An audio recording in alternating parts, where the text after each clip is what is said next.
How was it? Hi, hello, and what is up, everyone? I am the Internet's Miguel Classico. This is Tales Guild, and welcome to the fourth Betrayal, a legend of Eloso, a story told through Daggerheart. Could I have picked a longer title? Yes. You're welcome. I didn't. Thank you for joining us this Sunday evening. Is anyone getting a weird echo right now? I'm sorry. Or is that just me? I believe you forgot to mute your Twitch tab if you have Twitch open. I think that's what I did, and Our tech is laughing at Miguel. no, that's fine. It wouldn't be. I just realized he's not muted without technical difficulties. We'll just fix this in post, obviously. Hey, everyone, close your eyes. I'm being told we're live. We're live. Hi, what the? I promise we'll start. Hi, hello, and what is up, everyone? I am the Internet's Miguel Classic. My pronouns are they, he. Welcome to Tales Guild. This is the fourth Betrayal, a tale of Eloso, a story told through Daggerheart. Thank you for joining us here this evening. In addition to telling an amazing story this evening, and throughout the course of this campaign, we will be raising funds or fundraising, if you will, for Americans for Immigrant Justice. We have a Tiltify that if you donate certain amounts, you can do fun stuff here in the show, like give a player advantage, give me a fear point, give the player a fun mundane item out of this book called Obble Fobbles or Table Fables, if you pronounce things correctly. So that's enough from me, gang. Let's go ahead and toss it over to our players so they can introduce themselves and who they will be playing this evening, and then we will get this story going. I would like to go ahead and let's start out with Rosie. I'm just going by who's first on my screen. Oh, hi, that's me. Hello. My name is Rose. No, you're fine. My name is Rosalie. You can please feel free to call me Rosie. I use she, her pronouns. And I am here playing Kaja Latke, who is a Wanderborn human wizard, a school of knowledge specifically. I'm going to popcorn it over to Extel. Oh, that is me. Hello, everybody. I'm Extel. My pronouns are he, him, as are my characters. Atlas Starfall, who is a Sky King brawler, martial artist. And I'll popcorn it over to Morgan. Hi, you can't see me right now, which is unfortunate because I look very cute. My name is Morgan, otherwise known as Attack on Morgan. I will be playing Daisy Dia, a fawn beast-bound ranger. My pronouns are she, they. Her pronouns are she, her. Is there anything else I have to say, or is that good? Great. Andy! Hi, my name is Andy. My pronouns are they, any. I am playing Maya Disa, who is okay, let me see if I get this correct. They're an order-born ribbit fungril, which I'm flavoring as a siren. And they are a wordsmith bard. Their pronouns are they, them. I've never played this game before. Let's try it. I think we're just going to, that's the only time we're ever going to mention that it's ribbit fungril. They're just a siren. Yeah, exactly. 100%. Already read my mind and everything, so thank you. All right. I believe that's everyone, I hope. Otherwise, I don't know who else is supposed to be here. Thank you, everyone. So, we begin our tale. As we find ourselves here in the world of Eloso, really the continent, we are on the trail. We find ourselves somewhere between the red sands of the blushing sands, the red deserts of the blushing sands, and the northern fringes of the sea of grass. We have been gathered here by a mutual friend and or acquaintance, Rodrigo Frostfire, a explorer, inventor, discoverer of sorts, who some decades ago discovered an ancient site which housed a enormous device called the World Bridge at the time. It was theorized that this device the size of a temple and supported by an entire city of sort of arcane devices and works could open a portal to take someone anywhere in the world or even perhaps beyond. But no one knows these days because it never worked or it blew up or it disappeared. I mean, it's so long ago. Who even knows, right? But Rodrigo set out to find out, and find out he did. He found this site, and for the last 70 years or so, he has spent his life trying to rebuild this thing. He calls it now the Perilous Tower, seeing as when he reached it, he accidentally set off a giant beam of energy shooting up into the air when he tried to turn the thing on, and now it's just that, and it's unstable, and if you touch it, maybe you disappear. He's unclear about that. When people ask, what's the job entail when he goes to recruit you? It's whatever. Our players here have been recruited by Rodrigo himself to come up to the top of the world, as it's called, the northernmost end of the Obsidian Desert, far above the Blushing Sands and the Sea of Grass, to Tower City, as he calls it. This research area around archaeological site, if you will, right around the Perilous Tower, which is now encased in stone and everything. A true tower now stands with still this beam of energy flying up into the air above, farther than anyone can really see. Right? I mean, I can't see it, but I can. No, you can't. Don't lie. We've lost a friend. Our good friend Trixie Bell. Locke, who was also a member of the Tower City research group, we'll call them, right? Expedition, archaeologists, old-timey magic diggy up stoners, right? Not like that kind, like they dug up rocks, kids. Good friend to all of our PCs. Sorry, it's a lot of exposition. We're going to get through it, then we're done. She's gone missing somewhere beyond the reaches of the Perilous Tower, somewhere in its mysteries. And we've all gathered, led by Rodrigo here, to go find her and bring her back. But we got all our stuff stolen last night, and so now we're in the middle of a chase. There are bandits far ahead of us, right? We'll say they are in far range, if we're using Daggerheart terms. They are all on jarros, these sort of bird mounts akin to a chocobo, if you're a Final Fantasy person. If you're not, go look it up. If you are, don't tell Square Enix. I don't want to get sued. For my friends who also aren't video game people, if you're familiar with TTRPGs, you may be familiar with axe speaks in D&D. There you go, Miguel. Not everybody's a video gamer. Speak. Is that like the you spray it and then you smell like a teenage boy? No, it's like a chocobo. Since you have video game brain rot. Okay. Yeah, I really do though. Thank you. Thanks everybody. I'm being told that's correct. Okay. So we have our bird. Think big yellow thing or green or blue. They come in all kinds of variety of colors. The color it's not gonna make it do anything different. Don't get your hopes up.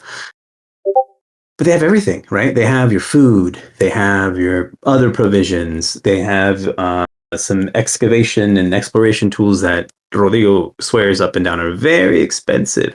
They have a skunk. Does anyone want to tell me about that skunk? That's my best friend, and I'm devastated. It's a cute. I'll describe. This is Chrysanthemum, otherwise known as Chrissy, the skunk. Just a very small, typical black and white skunk. However, there are claw marks across her eyes. Seems like some sort of talons, and so she is blind. She has been taken, and I will kill Miguel if I don't get her back. That is a promise. Okay, so you see kind of where are you? Describe Daisy for us, and then tell us where you are.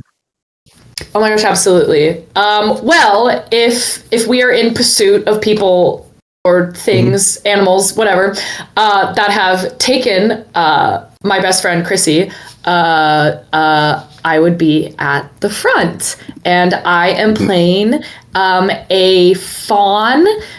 She has light amber brown colored fur with spots of white here and there. She has white freckles kind of dotted across her face. She wears a ruffled pale green tiered skirt that has a little bit of extra fabric hanging behind it. A leather and metal armor shirt with like one shoulder piece. And then she has these like detached, puffy, ruffled sleeves that sort of start below her shoulder.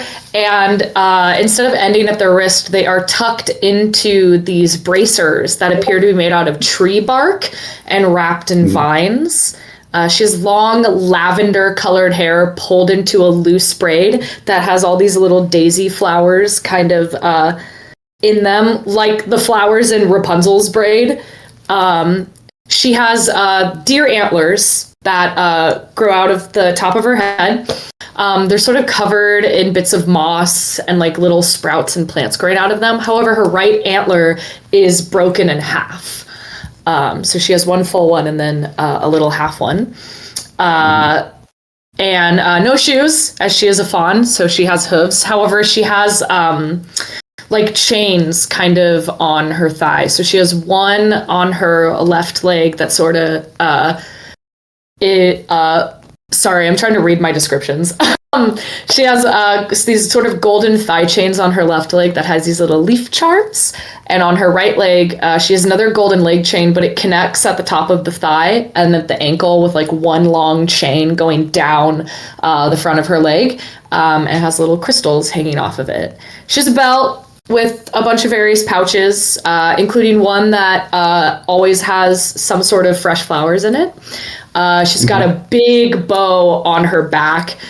And she also has a sort of half cloak, so like a shorter cloak with a hood that's in like a darker forest green. So she can sort of blend into the forest a little bit better. And yeah, she would be at the front, just like sprinting after these creatures. Sprinting, or would you be on do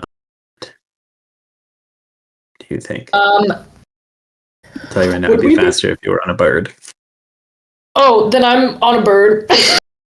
Okay, no, you're great. I would assume as a ranger, your riding skills are probably pretty good. I would.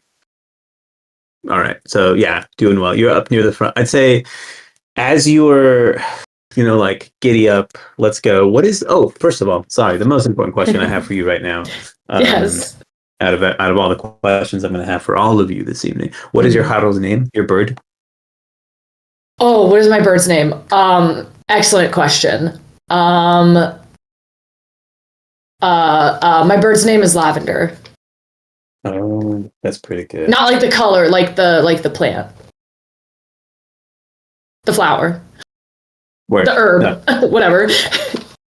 No, I put it in lattes. It's great. Not Yeah. like directly. You make it syrup. I bought a bottle of lavender honey today, so. Oh, that's dope.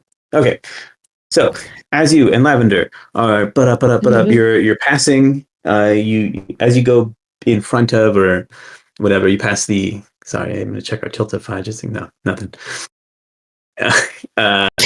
You pass the captain's suite, right? That is the name. Think of like a boat. Boats have names, right? This little wagonette also has a name. It's Rodrigo's. Okay. It's his home, really, right? It's like this sort of like miniaturized kind of deal. Like it's not like your full-fledged like wagons ho kind of situation, right? But it's got shutters. It's got like a little kitchen in there. It's got his bed. It's like what he lives at. It can like things fold out and whatnot, So like it's generally what he travels around in. But it's got extra seats. So when y'all are camping, he sleeps in this. Y'all are still sleeping on the ground. Perp just laying that out, right? But it's got two seats up top.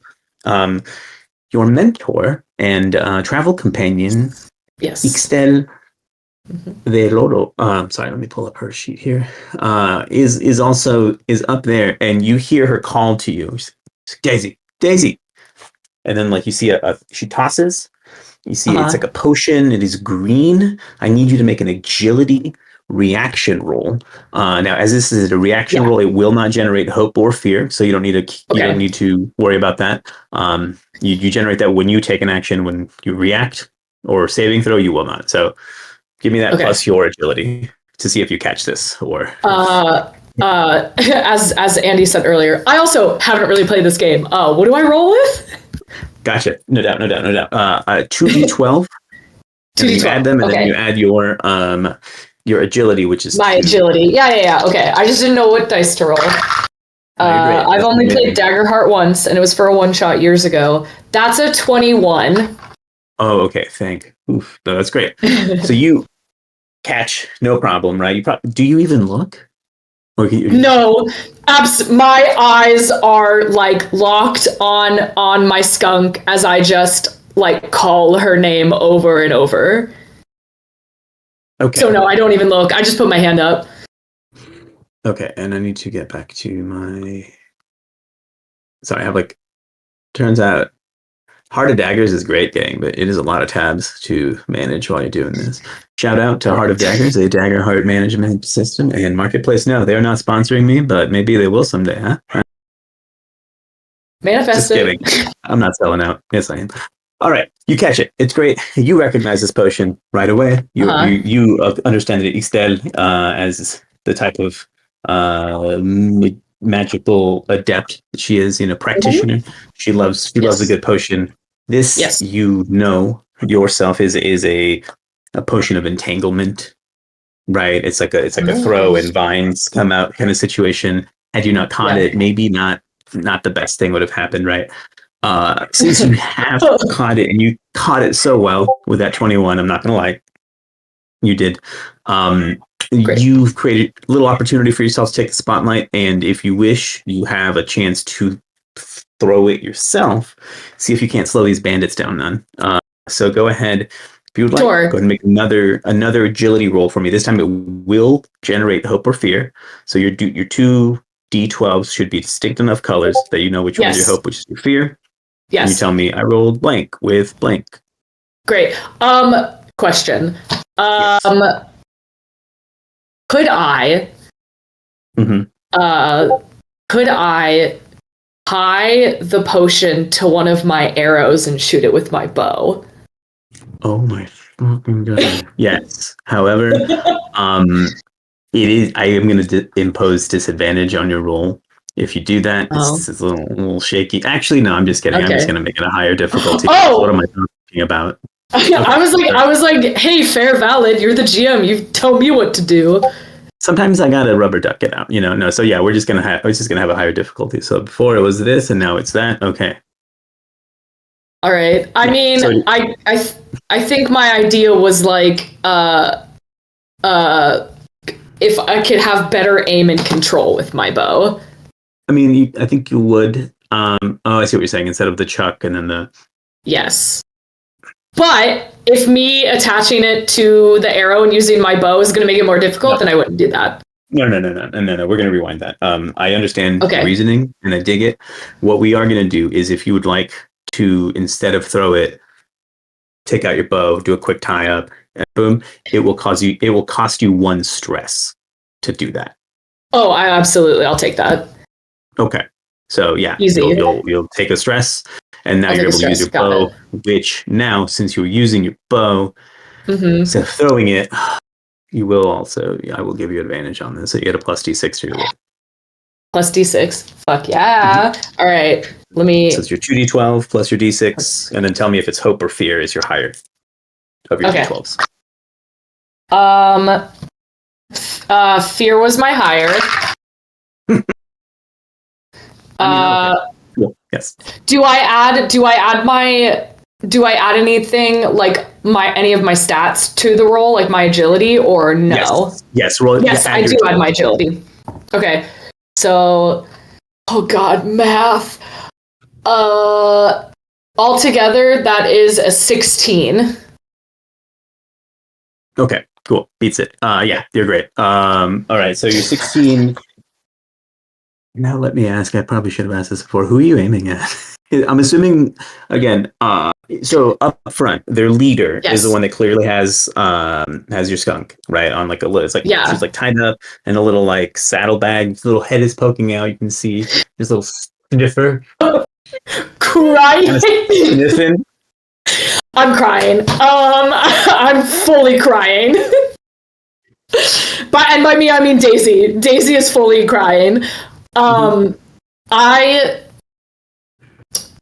No, I'm gonna be strategic. I would like to aim it in a way that will get all of them, or if not most of the bandits that are kind of running away. Okay. What is your spellcast difficulty? Well, I mean, I guess I could look it up. It's on your +2. Yeah, but you should have a... Or difficulty? What's my difficulty? Hang on. How do my brain is not... I don't think that's a thing that we have on our character sheet, necessarily. No, I don't think you're right. No, I know what my spellcast trait is. It's your agility, right?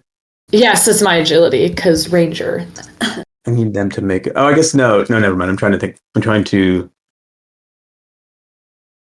Now I know. Usually, if it's based on a domain card, the domain card will have a target number printed on it if it's not an opposed roll. Yeah, I'm trying to do something funky. That's my fault. Okay, I talk like this isn't my third time playing this game ever. Give me one moment. They're just gonna make this is gonna be the same roll for them. So fail, and fail, pass. Okay. So 3 of them get all entangled up in these vines. So what will happen mechanically is you see the 3 of them get all whirled up. The one up front looks back and is like, you see just like I'm going to spend that fear that you just generated with your roll. You see him take out kind of like a curved blade and then just like fling it this way, and it goes back and it chops at the vines that you created, and then it just like itself right back in its own sheath, right? So now here's the thing: you've increased your countdown by 2, so you are that much closer because this has slowed them down some, right? So, but they were able to recover a little bit. So you've successfully slowed them down to where they are significantly closer than they were before.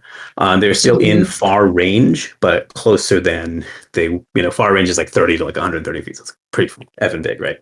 However, I have something I would like to do.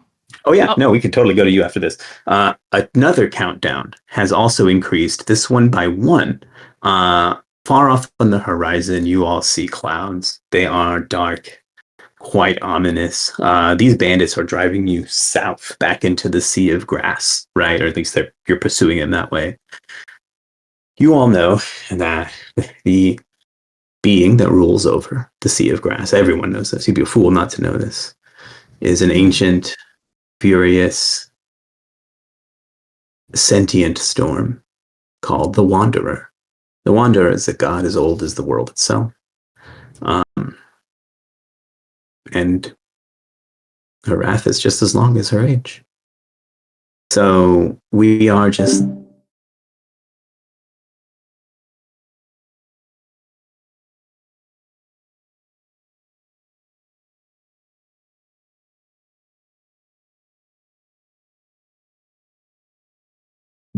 So, but we're real close. Rosie, how are you today? Hello. This is not Rosie, this is Kaja. So, she is riding on, what was the name of the bird one more time, please? The species name. Jaro, Jaro. Haro. Her Haro, I think, is very much rooster-like. If you had to liken it to another typical earth bird that is not of Eloso, very chicken-like, with like brown and like burgundy and white feathers, very rooster-esque, and she has named this one Sunrise. Like my favorite bay. Kaja is a tall human woman, a little bit more on the stockier, sturdier side. She's not the most graceful, but she is definitely muscular, more so than you would expect a wizard to be. She does have pale skin. You would expect it to be quite porcelain, if not for the fact that she is absolutely covered in sunspots and freckles. She has long, dark brown hair that's kind of messily tied back. She doesn't style it in one particular way every single day, aside from out of the way. Right now, it's kind of piled up at the top of her head with a big wrap around, keeping her bangs out of her face as she's riding.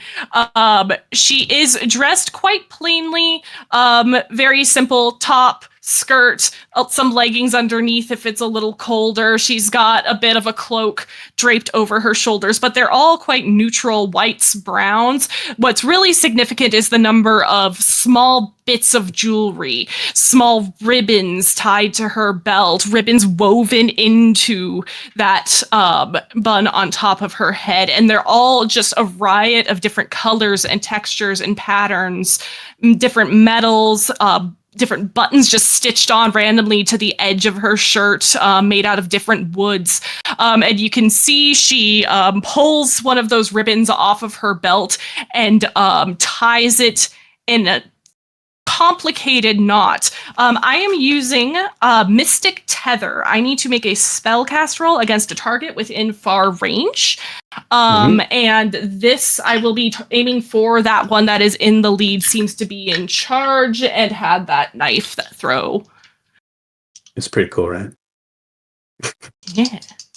It's really cool, and I'm also upset about it. Yeah, me too, bestie. I don't think she has. She usually carries around a very large staff that's almost like a shepherd's crook. But I think they have that because she would not like keep that strapped to her person. If they stole all her stuff, it would have been with her stuff.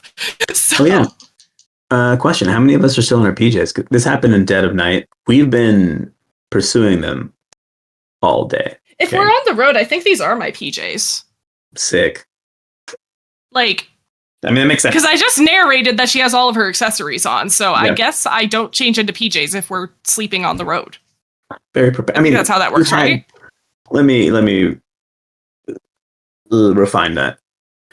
You were robbed in the dead of night. It is now close to sunset. You've been on their trail all day, and you were just now, like, closing the gap. Cool. You may have had this is awful. To get dressed. Listen, I don't decide what happens. I just narrate the results of your actions. That is a 15 with hope on my spellcast roll against this gentleman. Meets it, beats it. You got it. Amazing. He is temporarily restrained and must mark a stress. And I think as we're moving toward the sea of grass, grasses are getting longer and taller rather than being... You know what? No, because we are moving from the desert. So you are seeing more grass as we're moving towards it, rather than just sand and dirt and shrubbery. There are starting to be some more patches of prairie grasses. And they tangle themselves around. I guess she was aiming for the jarro rather than the bandit riding atop of it. They entangle the legs, much like the entangle spell.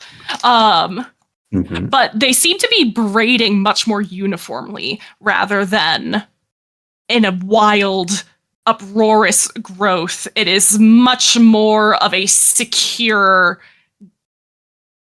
angle, not braid. It has a pattern to it.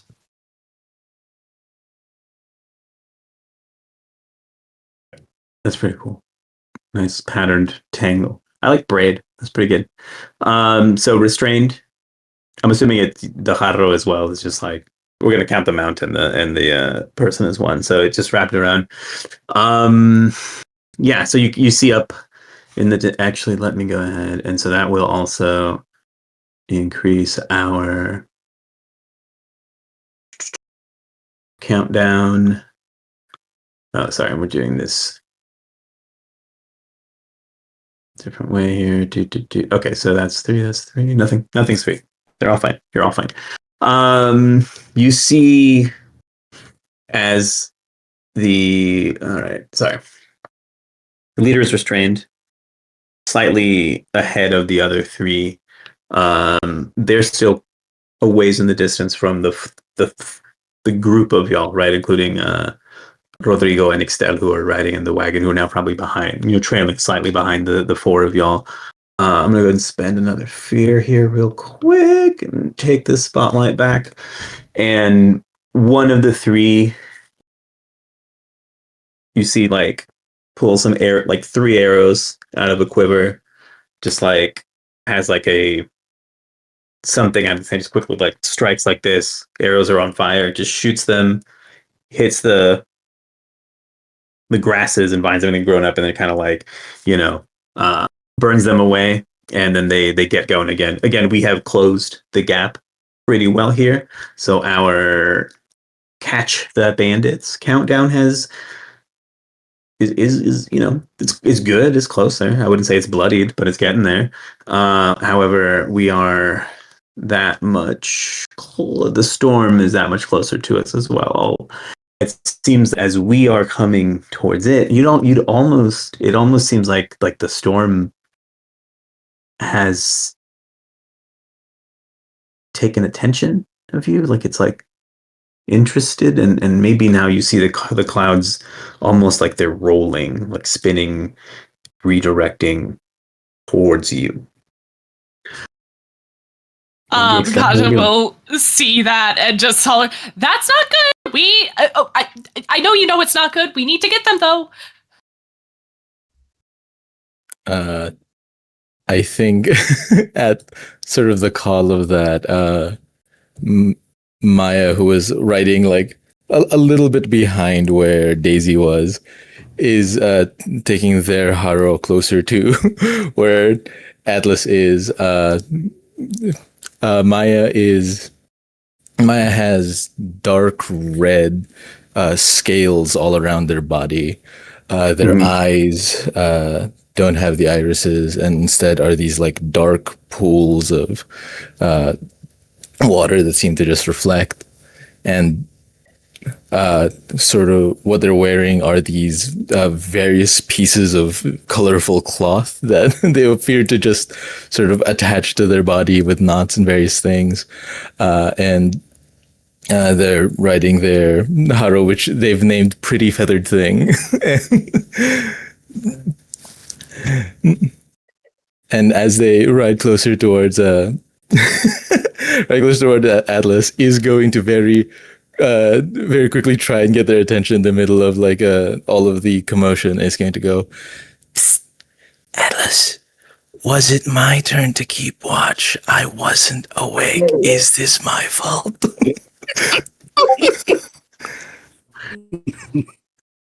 Atlas,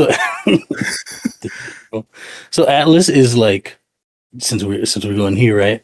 Atlas is laying down on his mount.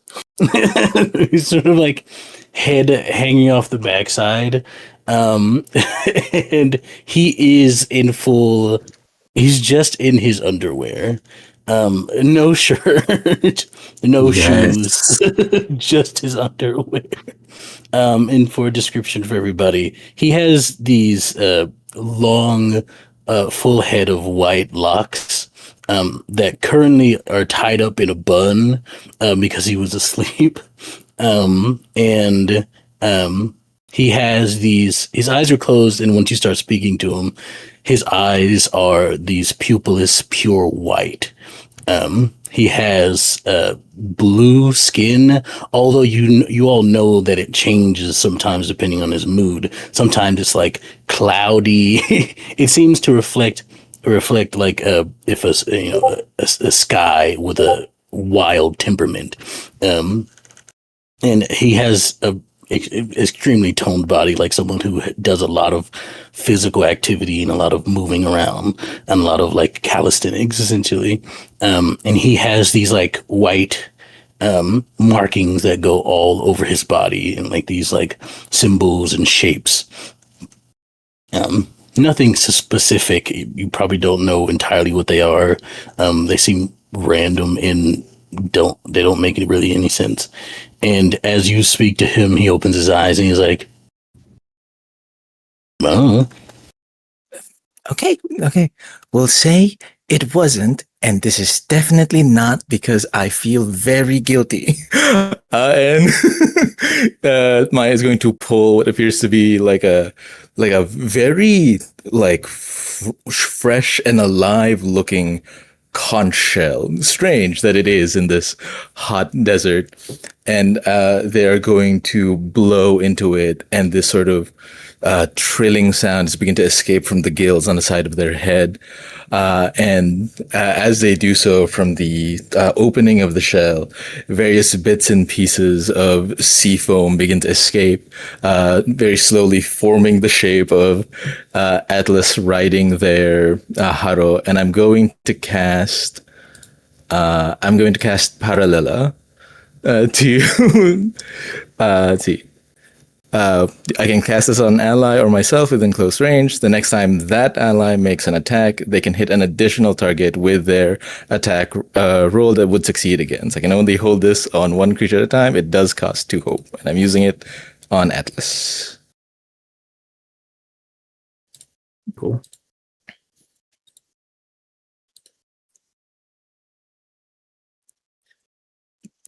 As like the sea foam sort of begins to form that shape of you and begins to mirror how you are moving, Maya is going to very quickly say, "All right, go get him, I guess."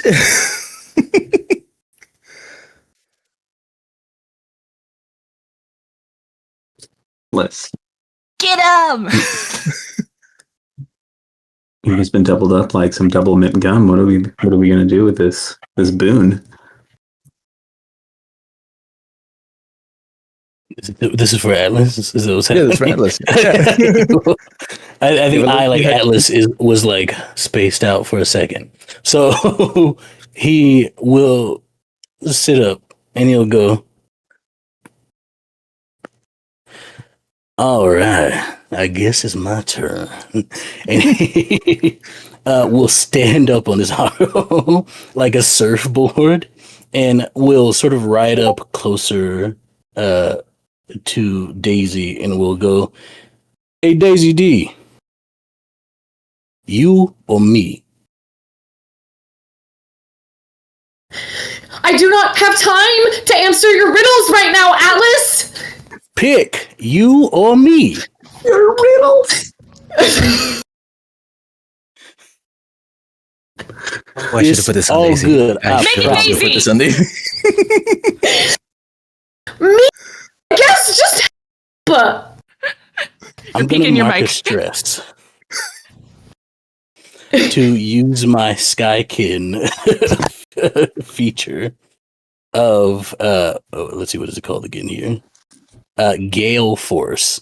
So so he holds out his hands and you feel this large gust of wind start to gather, and I'm gonna use this to carry an ally up to a very far range. So I'm gonna try to put Daisy D right next to this person that has our little companion over there. Question, and this is just because I love doing this kind of stuff. Would you like to spend a stress to make an additional roll to see if you can catapult yourself as well? I'll Basically, gladly do that. the two of you. All right, go ahead and make. What is your? So it just says I guess I can just do this. You just get it, right? No, as a Skykin, that is your right. Your ancestry thing. You mark a stress and you got it. If you want to mark an additional stress, Yes, I'll do that. actually, yeah, mark an additional stress. But then we're also it's still a wager, right? Make an instinct roll. I think because this is innate to you as a Skykin, and it's also your highest trait. We're gonna go ahead with instinct. Wonderful. To see if you can muster enough of a guster to get you both over hill, So over that's dale, if you will. A 15 with hope. Fantastic. Take that hope, bank that baby. And then both of you just fly above the pack. You're well past the Haros, well past your companion, over them, and then you are now in front of the bandits. They like kind of situation and got to stop. So we will actually. Sorry, I gotta go back to my countdowns. I think Atlas lets out this like Yahoo as he like catapults himself, and he's doing these like cartwheels in midair just constantly as he's being winded across the battlefield. Can we high five as you fly over my head? Yes. Thank you. Okay, we're gonna say we hit that. For now, countdown suspended for catch the bandits. They have been caught. However, our other one is still going as the storm roll closer to us. Now the sky beginning to darken at. I imagine your visage somewhat paralleling what we're seeing.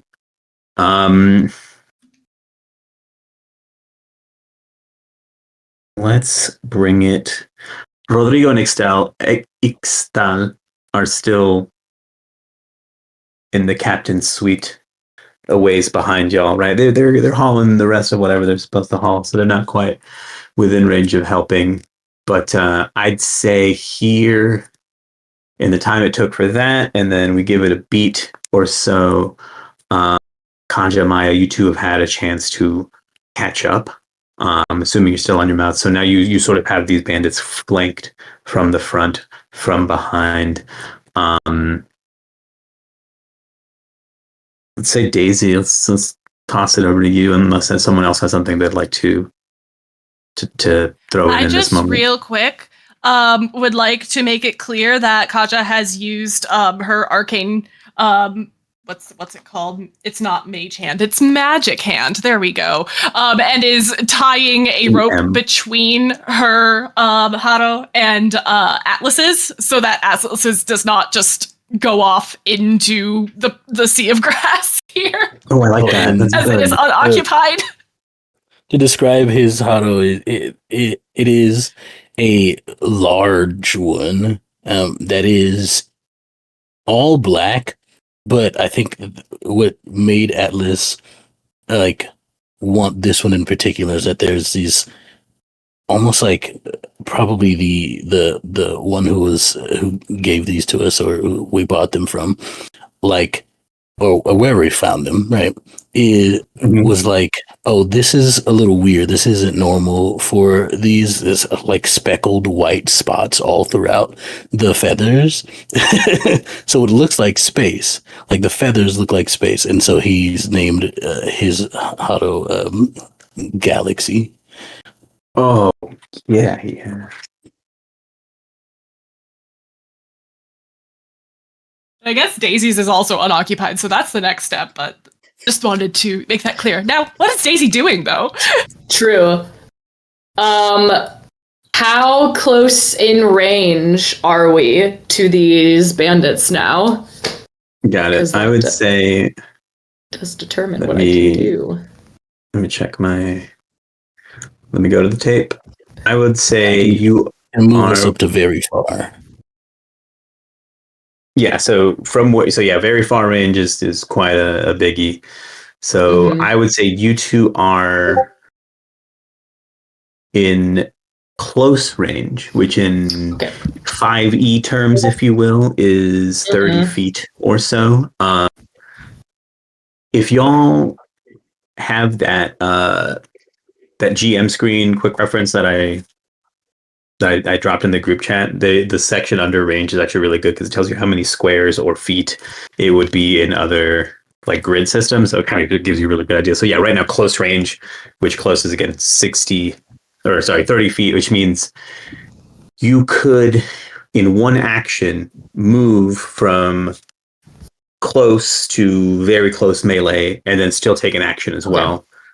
Any further than that, you would have to make an agility check to make the distance without, say, taking an opportunity attack or some other sort of hazard. Right. So you are well within range where you could move up to them and do something, or do something from where you are, etc. right? You're just not like right up in their business. All right. My weapon of choice has a far range. If I were to use it when we're in close range, would that give me disadvantage? No. So with your weapon, the way that works is your range. Think of it as your maximum. That's as far as you can use it. Got it. Not some Great. sort of penalty for using it closer. We just sort of narratively, or put the flavor. Like if you're pulling a Legolas with your short bow and then slapping dudes in the face with it, which we all know wouldn't work. But we're all just going to suspend that disbelief right now, babies. Cool. Great. I would like to. I already had the bow out since I used it to use that entanglement potion. So you all would see this elder bow that Daisy uses. That she literally when she sleeps, it's like Chrissy is curled up right here, and she has her hand on her bow. She does not let it out of her sight. And I would like to make an attack against the leader one that has my skunk. And I would specifically like to use one of my domain cards and do corrosive projectile. So I make a spellcast roll against a target within far range. On a success, I deal a d6 plus 4 magic damage, and if I mark 2 or more stress, I can make them permanently corroded. They gain a -1 penalty difficulty for every 2 stress use. Okay. Yes. Correct. That's sick. Correct. Yeah. The condition also stacks. Yeah, it does. Look at that. Let's do this thing. So I guess my question is, am I rolling to hit first with my bow, and then am I on top of that making my spellcast roll? So or am I just doing my spellcast roll? We are gonna say you are just making your spellcast roll. However, you can choose to say that you are magically conjuring a projectile that you then throw, or you're imbuing an arrow with you, and then shooting it. It will be the same action mechanically. We just flavor it however you like. Yeah, right? I think she pulls out an arrow, and I think there's a vial of this bright green liquid on her belt. I think she dips the tip of the arrow in it, and that would be sort of like a poison or an acid that would cause this. So okay, let me make my roll. Cool. Hope was my higher one. Okay, and I add. Okay, so that is a 14. That's with your agility modifier? Yes. Okay. Yeah, you go to... Yeah, you shoot your arrow. It gets close.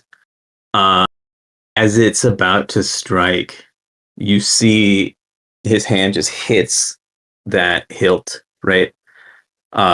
Where that short sword, that curved one is sheathed, and it flies up and goes out maybe 2-3 feet and slices that arrow in half before it reaches you. And then, however, you rolled with hope. Is that correct? I did, yes, and my hope was higher.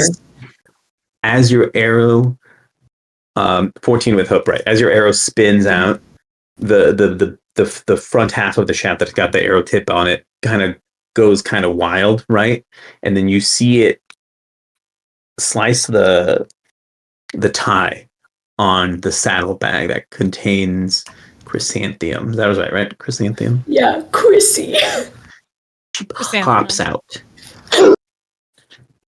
Is able to scurry in your direction. You are reunited with your homie. As I sort of would have pulled my bow back, you All of you probably.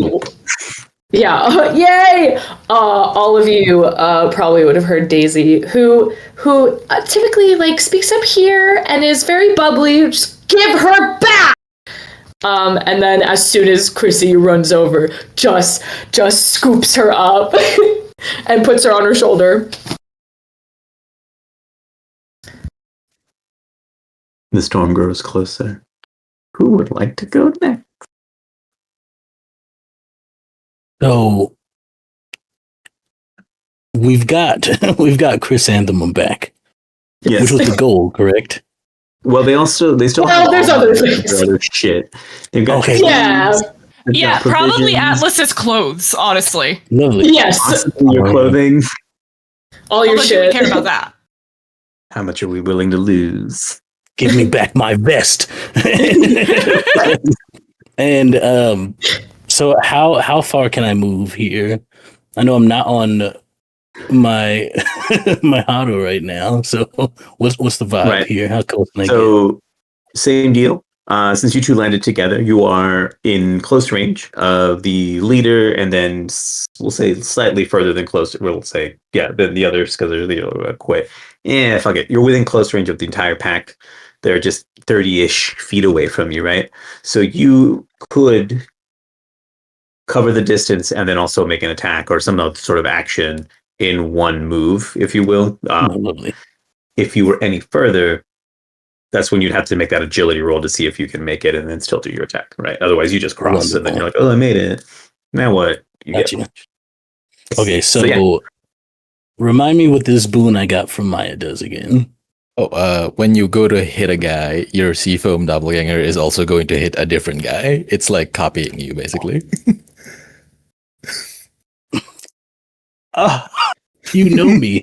Yeah, So I gotta get back to my accent. So Atlas will rush forward, Mhm. and I'm gonna go for the leader if I can, because Yes, of course. why would I go for anybody else? Mhm. You knocked down. I the think you leader. go past Daisy and she goes, get him. Gladly. Love And it. his skin turns storm gray as he rushes forward, and he's going to rush toward the leader, and he'll say, "You took my friend, my friend, also my friend. I'm gonna hurt you now." And then he gives him a 2-piece in a biscuit. Yeah, and the biscuit. Yes, Atlas please. would have worked at I don't I rolled before you asked for it. Do you want me to roll again? So it's Not a bad no, roll here. so yeah, it would just be an attack roll, be 2d12 plus whatever your weapon says its trait is, or if you don't have a weapon, it's your fisticuffs, So- which I'm assuming is strength because you're a brawler. Yeah, I've got improve hand runes, which are magical and they use instinct. All right, there you go. Oh, so then use your instinct. Cool. So that's a total of 20, with hope being the higher number. An 11 and a 9. Oh my glob. Yeah, that hits. For sure. That absolutely hits. So then, sorry, I'm looking at general detail. Improved hand runes. Those are a D10 plus 3 magic. So you will roll, since you're at second proficiency, since you all are level 3, you'll roll 2d10 plus 3. Wonderful. This is great. And also, so that's 10 total. Got I it. rolled a 4 and a 3. Back to my. Okay, here we go. I just need to write. I need to label my tabs better. Okay, encounter. So you said that was a 10 total? 10 total for the damage. Okay. And do I need to make a... I'll let you finish that first. No, you're good. All right, so that is going to be minor damage. So he marks 1 HP as you come in and rock his world some, if you will. Who do you want? And do I make a... Oh, and then the doppelganger. Or the foam finger. Yes, it copies you, so whatever a 20 will hit, you can choose someone else. Oh, lit. A 20 does it is have gonna to be someone anyone. else? Okay, so whoever's next to this guy. Oh no, I mean that's a valid question. Does it have to be okay? Next time the additional target. Yeah, you're right. Cool. Okay, lit. Within So, yeah. range, so they would all be within range. Also, I'd say. So if you want a rundown real quick, the other three, you've got kind of like a cloaked up dude with, like they're all masked up, right? But one of them has got kind of robes with like the hood situation. You kind of see him reaching in his sleeve, right? As you're coming in for the attack. There's another one all. Let's just say they're all just wearing like all darkish clothing, right? There's the one that shot the arrows that you can see nearby, starting to like notch an arrow to his bow, and then another one that just pulled like kind of a longer, not quite like a sword, but somewhere between a short sword and like a good guy, like, and then has like a, we'll say like a small, like a longish dagger, like a dirk in the other hand, kind of roguish. If we want to use that kind of language, I don't know what kind of households you all come from, but I think we're all adults here. We can say that word. A rogue, an archer, and a wizard walk into your fists. You pick which one first.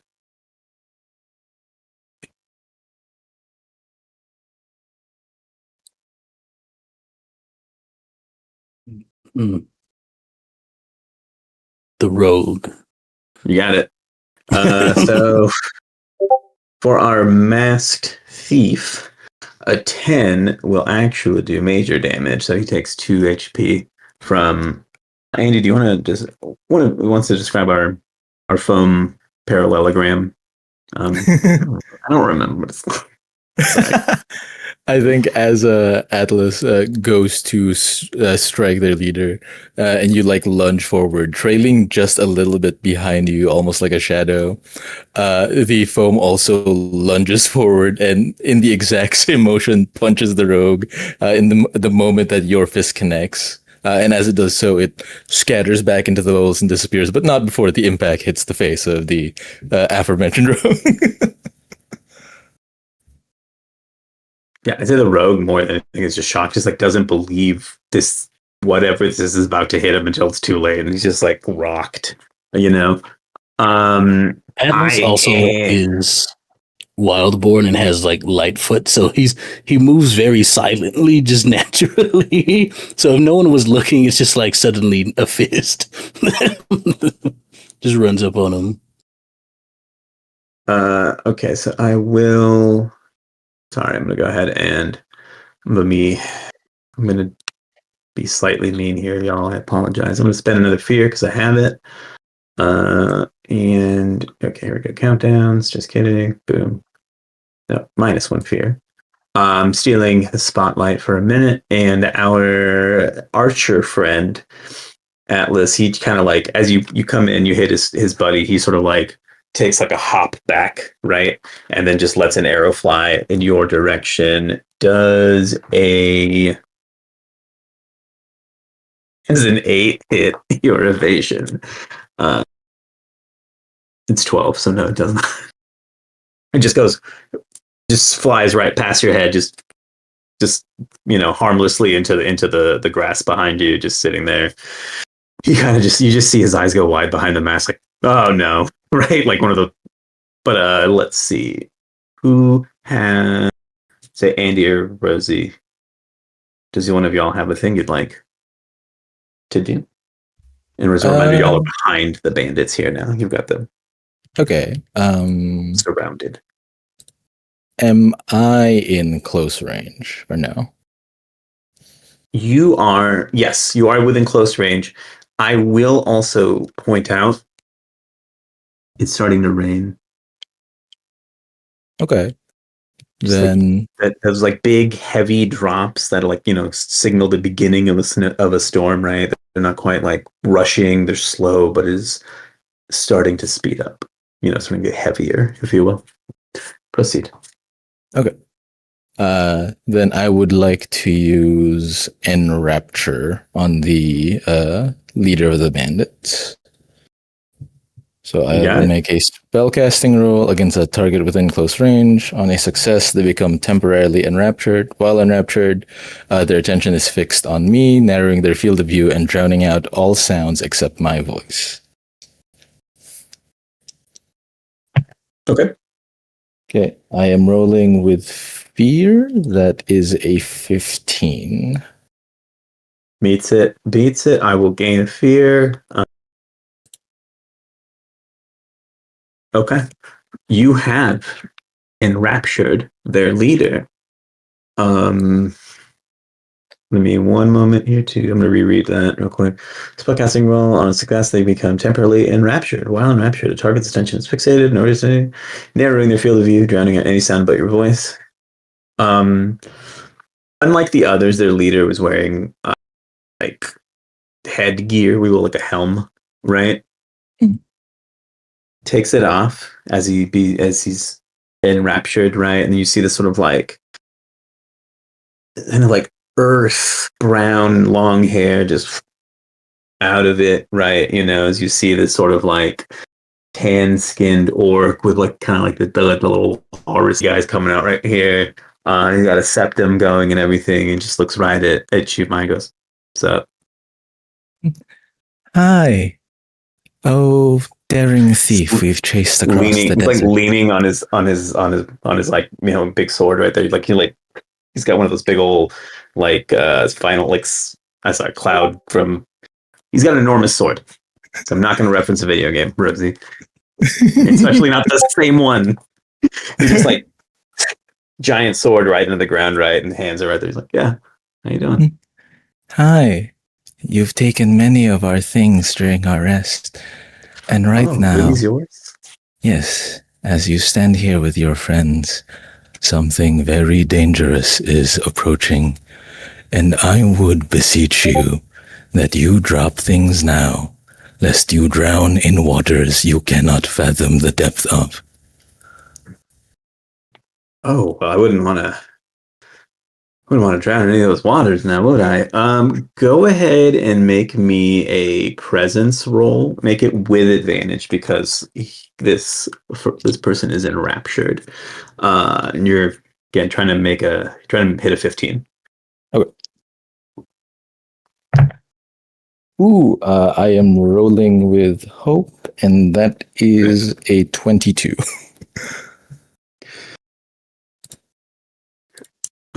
Just looking right at you, right? Oh, geez. Well, you know, I don't know that we realized this stuff was yours. Tell you what, hey, crew, leave it. We're just looking, and kind of like almost as if noticing that storm for the first time. Oh, that sure does look bad, doesn't it? Listen, we'll get out of your hair here. Just guys, just put it all down. You should probably be going back the other way with us. You're going into the sea of grass when the Wanderer is right in front of you? Are you insane? Oh. Wait, he can't hear me. Can Maya, can you pass that on? Yeah, that's right, he can't. She said that you should definitely wander towards the grass. The storm can't get you if you hide in the ones that are tall enough. They stole our stuff. They took Chrissy. Who takes a skunk? You know what? That's fine. Oh wait, what about what's Kanja's little wizard pal? Molt? Well, they're giving us our stuff back, and then they're going to go back the way. So you got Molt. So you get Molt back also. Yeah, they put all your shit down, and then they just start. They don't even take their jarros. Or let's say, like, okay, so here's what happens: the one you've enthralled, the leader, he starts just walking into the prairie, down like south. The other three look at him like, "What the?" They just get on their mounts and they're gone. They're scattering north, away from the storm as fast as they can. But that one is just—he's like dragging the sword right with one hand. He's like, "It's not gonna hurt me if I just find the grass." And just now do this a little different. Okay, but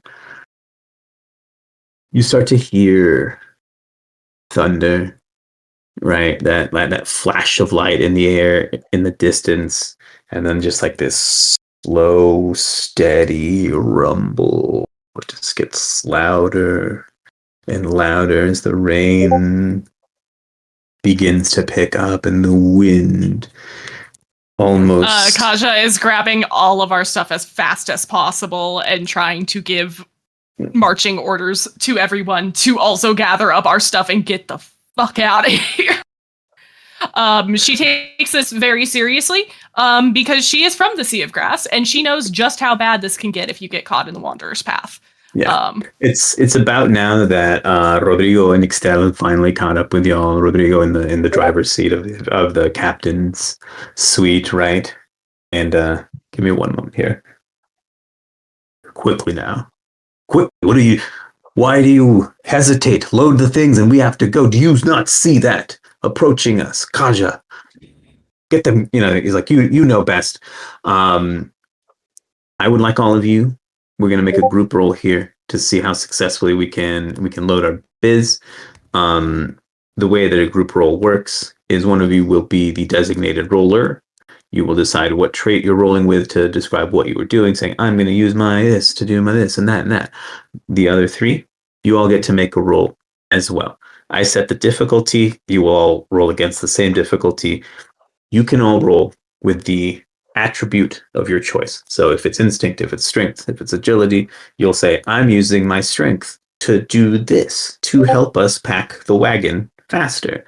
If you succeed your roll, our leader, whoever it is, will get a +1 to their roll. So they will roll last. The three of you will roll, describe what you do, how you help, and then those just stack to our final roll to see if we succeed or not. So it's basically a pass-fail at the end with, bonuses based on how well the three of you do. If it's okay with the group, I would like to volunteer as leader in a very literal sense of being the one helping. What's the word I'm looking for? Assign tasks. I can't think of the word I was looking for. Because I have voice of reason, which means I get advantage on action rolls to de-escalate violent situations or to convince people to follow my lead. And so I would love to be literally being a leader in this situation. Which I guess would make it a presence roll, although that's not my best stat. It is a +2. My best stat is a +3. So I think the advantage with a +2 sounds good to me. All your stress are marked. Okay. You have marked all your stress? No, so that's an extra thing. That's an additional thing. The first half is one thing, and then the second half is another thing. So no. Okay, I see what you're saying. Yeah, advantage on rolls to GS. Yep. Yeah, that totally counts. I just get that all the time. So. Yep. No, that's awesome. You do. I think Maya is sort of blowing on their conch shell again, that same sounding to trill out of their gills. And they're using that to sort of usher the Haros towards where we're leaving, if I can do that. Go ahead and give me a 2d12 plus your what? I want to use presence here if that's applicable. Absolutely. Okay. No, that sounds like presence to me. I'm rolling with hope, and that is a 24. Yep. No. Perfect. Nailed it. Just to give all of y'all. Nope. Sorry. I have all these tabs together, and so I think. Does anyone else use Vivaldi as your web browser? If not, you don't know my pain right now. We're trying to hit a 16, gang. Is our target. 15. Yeah, 15. We'll go with. Who's next? So that's one success so far.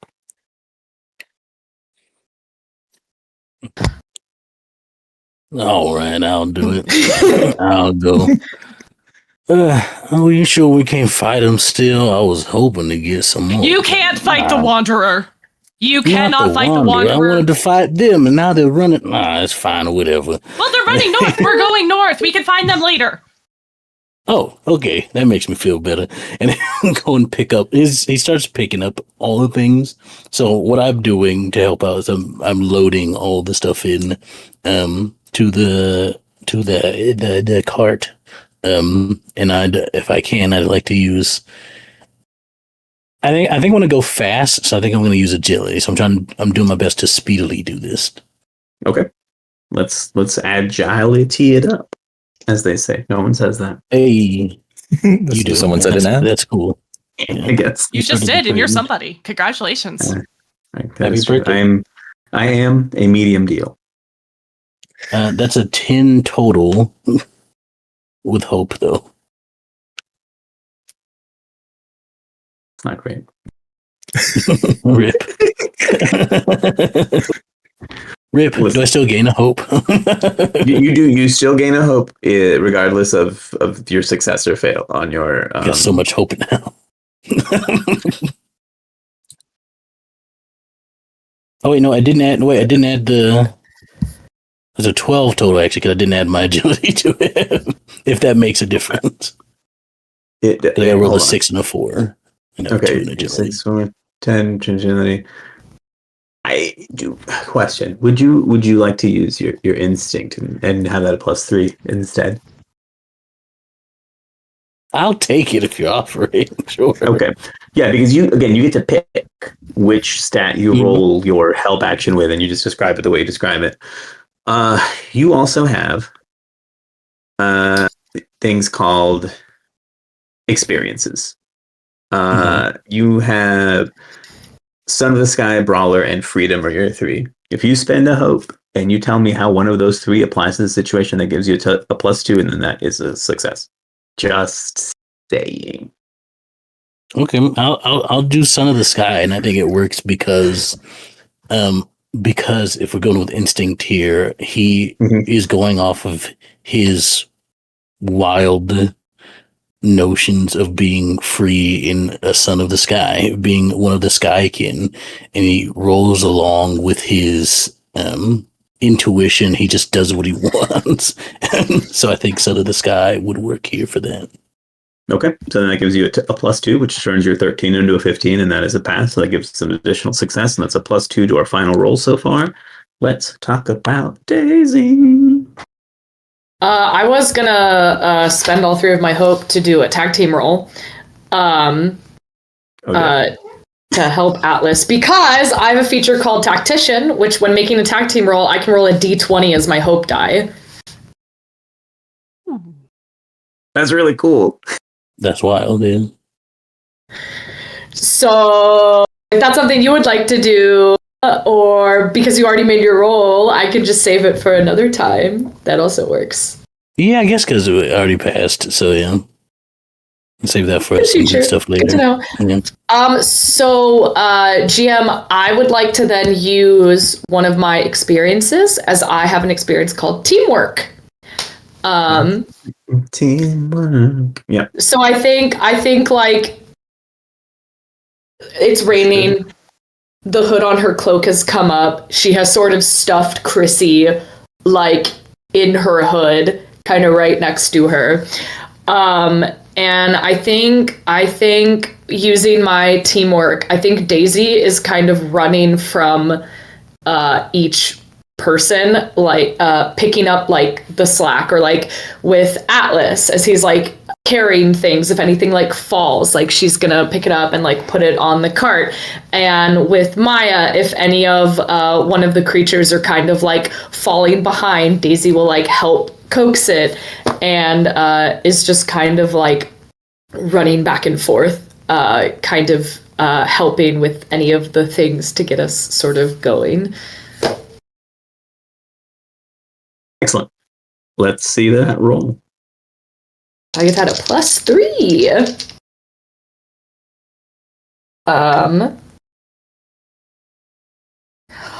Hey, I got a crit. Hey! Hell yeah. I'm gonna take a hope. You help very good, turns out. So yeah, let me just make sure we don't get anything extra cool. Yeah. And it's very much like she would run up to any of you and be like, how can I help? Because we, I think, have to go like right now. Atlas is doing like a walking handstand carrying a box on his feet, and he's like, "Yeah, if you, I dropped a thing back there. If you could just pick it up for me." And he kicks it into the cart. I will grab that. And, but yeah, just kind of darting back and forth.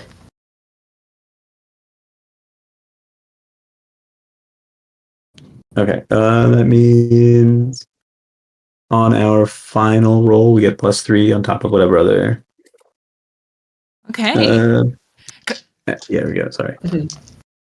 Kasha has never been the one leading, packing up an entire village, but 6 people's travel gear is nothing compared to packing up an entire village when the Wanderer was unexpectedly in its path. So she's probably seen her dad do this many times. She's been the one receiving the orders many times. She knows how to prioritize. She tells Daisy to leave that box and grab that other thing instead. Do that instead. Oh, never mind. No, you're not. It was just lag. Never mind.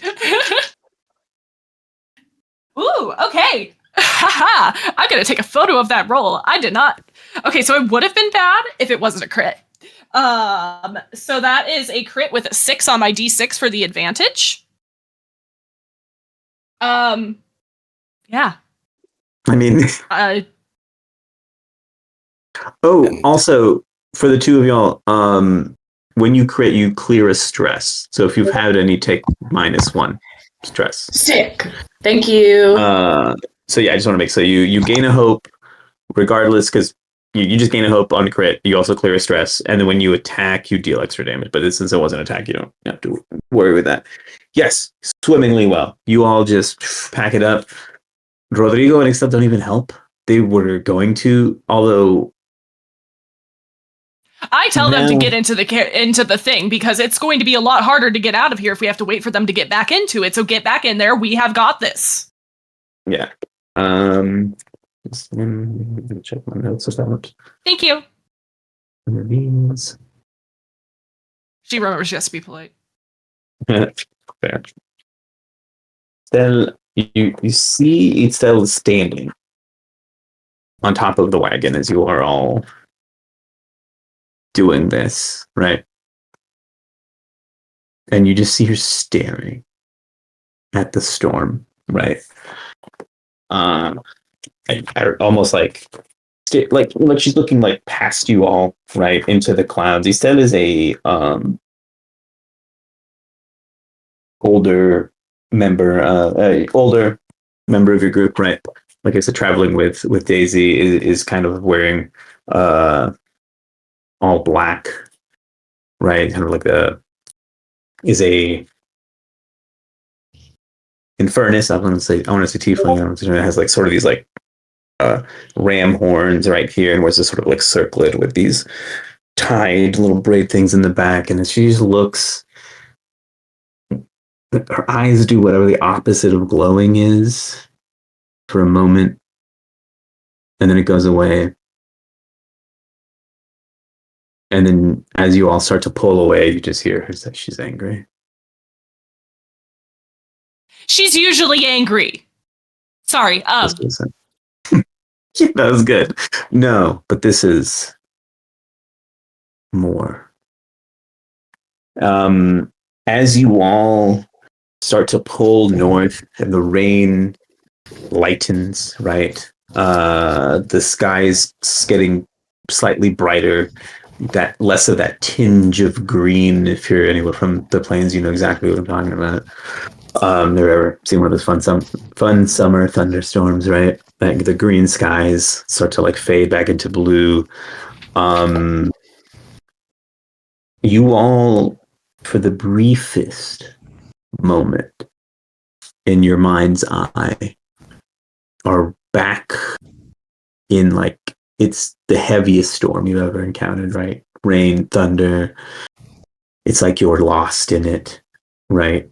And then you just see for a brief moment the frightened, terrified face of the man you sent south into the storm.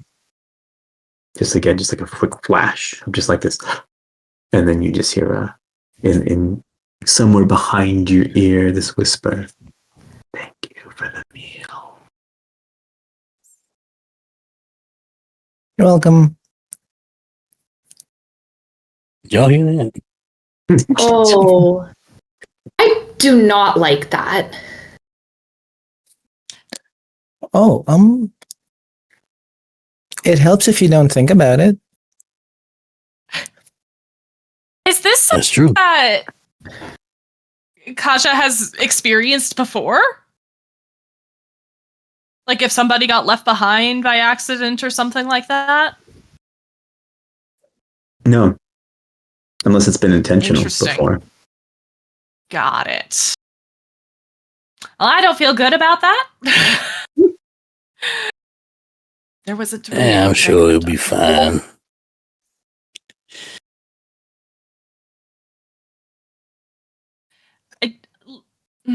I do appreciate optimism. No, he's gone. Yeah. Well, sucks to be him. In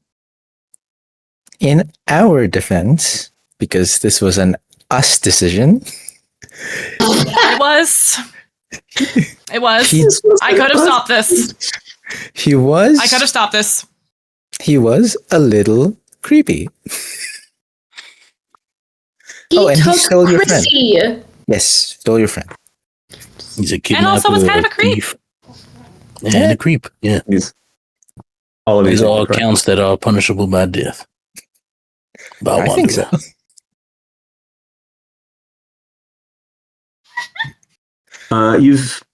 It's like I said, it's calmed down a bit. You're all just writing at we'll say a more relaxed pace at this point. And again, just from the roof, you hear still looking back towards the storm, Istel out here. Even the most well-intended deeds are often rewarded with death.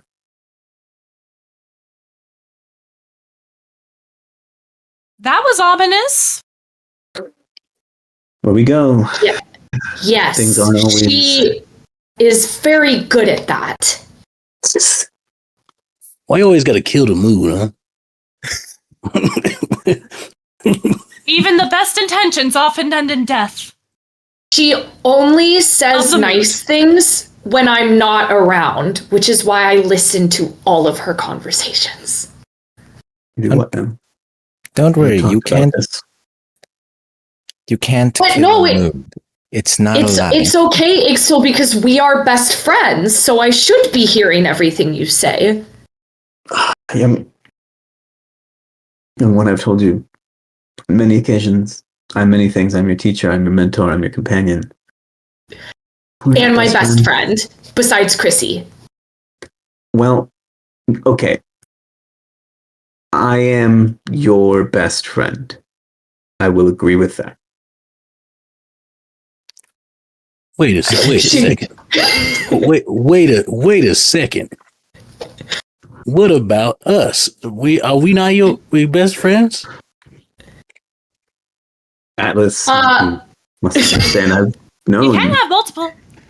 I've known Daisy since she was quite young. In a way, I've helped raise her. Yes. Me and the village where we hail from. Yes. You more like I'm a parent sorry. than This like is a best incredibly friend. off topic, but Atlas, are you planning on getting dressed at any point here? Oh yeah, you're right. I'm sure he starts digging through one of his bags. He's like, "Oh shit! No, it's gone. The vest. The vest? No, not the vest. My underwear with the rhinestones on them. They're gone." They must have Oh no! How did that possibly get left behind? The box that you told me not to grab. Didn't you have an entire box of those? Not anymore.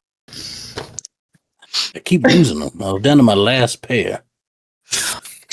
Oh, Every time. well, I was going to grab that box, but Kaja told me not to. We had to prioritize. You always hated my underwear. Yes. I do not hate your underwear. I would love to not know what kind of underwear you wear. I liked it. It was sparkly. See? So It nice when the was sun hits very it just pretty. right. Everyone else agrees. He starts putting on his vest and his pants. Vest first and then his pants too. Correct. There's another way. That is the correct way to do them. I will go up to you, Atlas, once you are dressed. And I will put both my hands on your shoulders and go, you saved Chrissy. Of course you are my best friend. All right.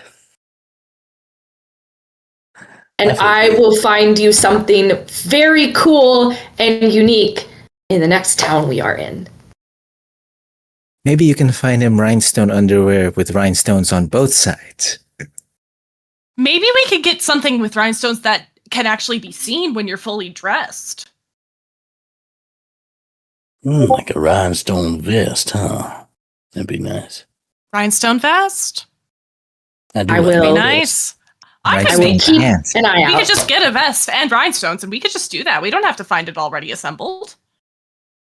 As we were talking, he's like taking down his hair from the bun and tying it up, half down. It's like, yeah, I think that's nice. Okay, all right. But I think you all would know the even if you've never been there before, the general geography, landscape of the Obsidian Desert, which is where we're headed after the Blushing Sands, if we make it when we make it through them,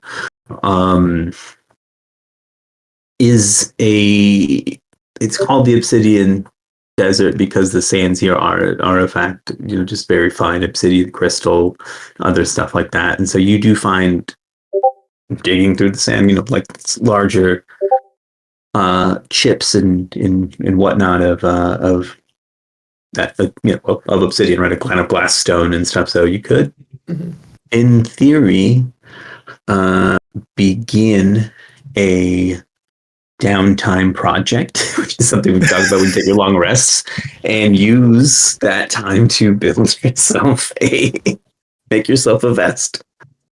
So just really quickly, when you do downtime, that's how you can regain HP, stress, mend armor points. If you lose any armor, you didn't because no one got a chance to attack y'all because you just up in there. But then you can take so many actions during a short rest and so many actions during a long rest.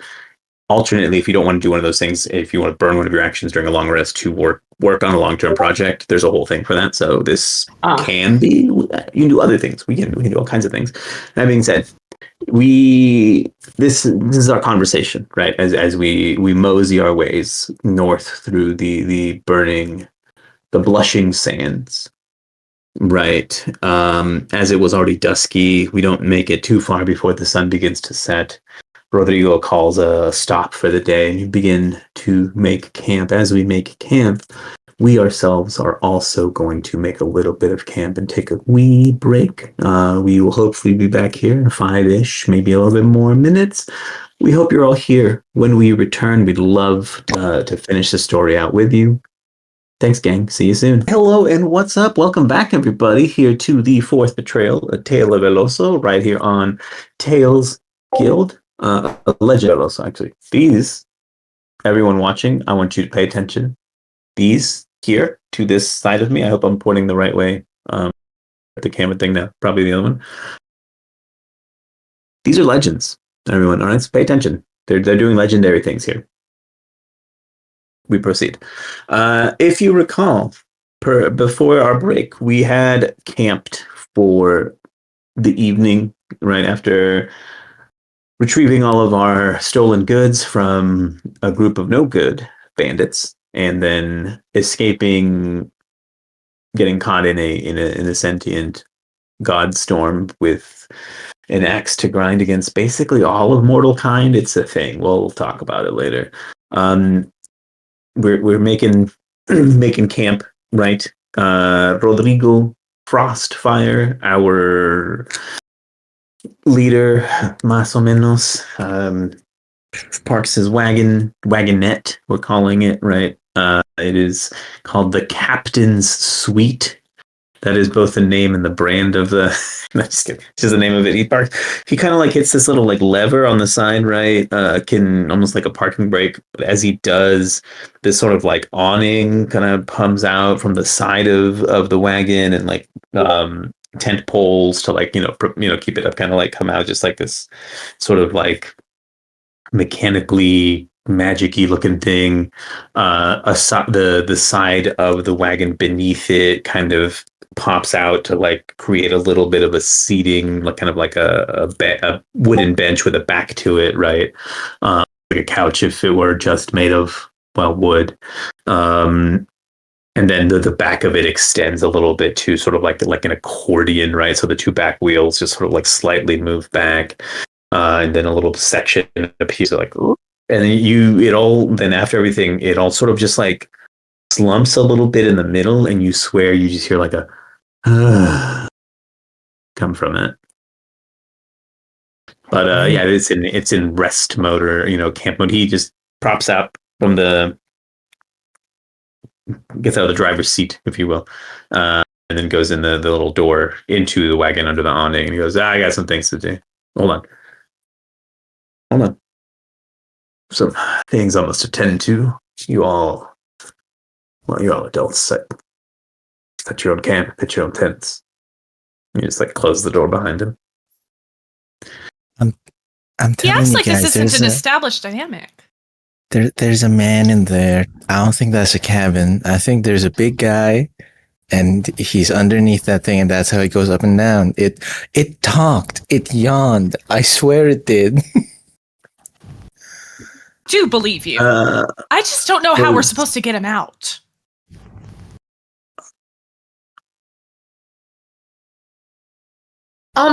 Well, Chrissy is really good at being a scout. If you wanted to check for something, I'll say, at Maya's saying that it talked, etc. Anyone who would like to give me an instinct roll, please go right ahead. Yeah, I absolutely do. Looking for an 18. Oh, I didn't get that. For sure.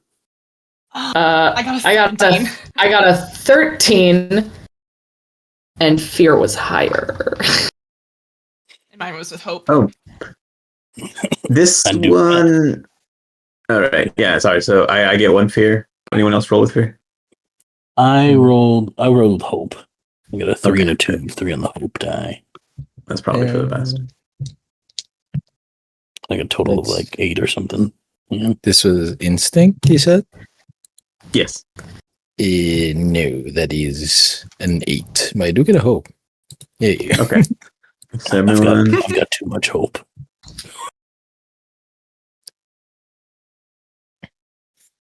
inconclusive whether that sound you heard was a sigh, a groan, and like in something a creature that makes noises would make, and not just like the groans of gears and other bits of a wagon, right? Axles, that's a thing they have. You replace those in Oregon Trail, etc. Right? However, hypothetically, because we did roll with hope, right? Hypothetically, if this were to have been an audible noise that something with perhaps a bit of sentience or something were to have made, it sounded friendly. Question. Can we retroactively apply an experience to a roll, or do we have to declare that before we roll? Yeah. I'm easy like Sunday morning, kid. Let's do it. I know how I have Journeyman Crafter. I know how things are built. Okay. Spend that hope. You can add that I would love or 3 if it's a plus 3. It's a 2. But that brings me up to I got 1 under, so that brings me up to 1 over, or 1 over the DC. So it did sigh. That's what you know. I'm going to address that later in private with Rodrigo. I have a feeling that if I... let me see here. Let me look at my instinct score. It's high enough, I think, that I can know that it would cause an issue for my companions to know that that's a thing, for sure. So we'll address that privately later. Going to go ahead and make our fire and everything. She pulls out essentially like a little jar. And it almost looks like there's a little, it's glowing. It looks like it's full of lava, but it's not burning through the jar, and there's holes poked in the lid. So like it's probably fine. In fact, there's even like a little bed of coal in the bottom almost, and it literally looks like it's been like caved in the middle, like a little dip, as if something's like this is something's pillow. And she takes the lid off the jar and like plops it down into her hand, and it kind of stops right above her hand, and as like this floating softball-sized mound of flame and like molten rock. And it kind of just it's a blorb, but if you really look at it creatively, it might look like a very, very fat bird. Or maybe a bumblebee? Or, Hummingbird. you know, just, it's an emberb, if you will. This is Molt. And she will take Molt over to will. a spot. All I can think about is the little guy from Treasure Planet. Very Calcifer vibes, but it is she will take Molt over, and Molt will help her light the fire, and by that I mean just perch on some twigs for a moment for her. Perfect. This is technically a prestidigitation thing, but because this is supposed to be a useless pet, but I like flavoring things. This is amazing. This is never useless. Anyone else have a little ritual or routine you do when it's time to make camp for the evening? Yeah, I think as Kaja is sort of setting up the fire with Molt, Maya is a little bit off to the side and sort of just humming to themselves and to their companions, is sort of recounting a little bit of the day, and going like, there was a bandit man, and we fed him to the cloud. Just like just silly little tunes, like off to the side, kind of absent-mindedly. And if I can, I'd like to use that to clear 2 stress from everybody with a rousing speech before the long rest. Yeah. No, that's absolutely. Yeah. Nope, wrong one.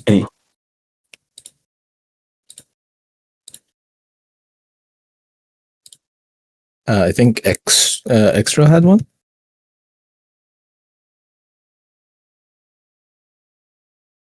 Oh, I think you're muted on a different Yeah. thing. Thank you. There we go. So a couple of things for Atlas here. So Atlas is going to sit down, and he sits down and he like leans back on his hands and just stares up at the sky, and is like, if you were to wave a hand in front of his face, I don't think he'd react in this moment. Like, he's so tuned in on this. And I get to do a thing here. During a rest, I get to roll a number of d6 equal to my instinct. And I get to gain a number of focus equal to the highest rolled. That's pretty good. So 5. and that's my number of focus for the until the next time I take a rest or until I use all of them. And then whenever I use a focus, I can spend a focus to shift into a stance until I take severe damage. Nice. And yeah, that's what he does here. Cool. I would like to use Chrissy to start gathering the little pieces of obsidian that are kind of around. So we're not quite to the area where you would find those, but that's fine. If you want to look for other sort of little decoratives that could be used with the rhinestones, like maybe some shells or other little shiny rocks, those would exist in this desert. Like you might even have some kind of like some shiny red ones and stuff. Yeah. Because when you get further north is when you'll be able to find some of those. Yeah, no doubt. Got it. That's fine. I think instead, like Daisy kind of like pulls Chrissy out of her hood, and it's just like, I am so sorry. I promised you that I would not let anything happen to you, and you got taken, and I am so sorry. And just kind of like pets her. And then I'd like to go up to Ishtel. And just like still like clutching Chrissy, and like and for any of you like you all would know this at one point. Yes, Chrissy is a skunk. Chrissy, one of her experiences is affectionate. So she is like a very affectionate skunk. You all would have experienced this, so I think she's kind of like curled up. She's not purring because she's not a cat, but I think she's making some sort of like low little grumble sound, like very pleased as she's being pet. And I'll go up to my mentor, and I will go, thank you for the potion. It did not work as well as I hoped.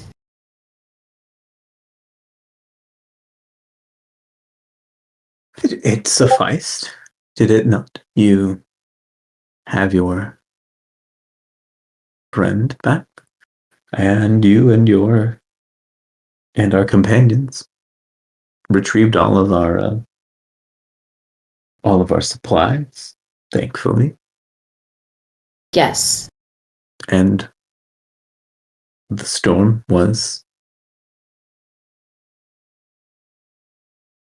appeased for the time being. Yes. But where we're going, we don't have to worry about her, do we?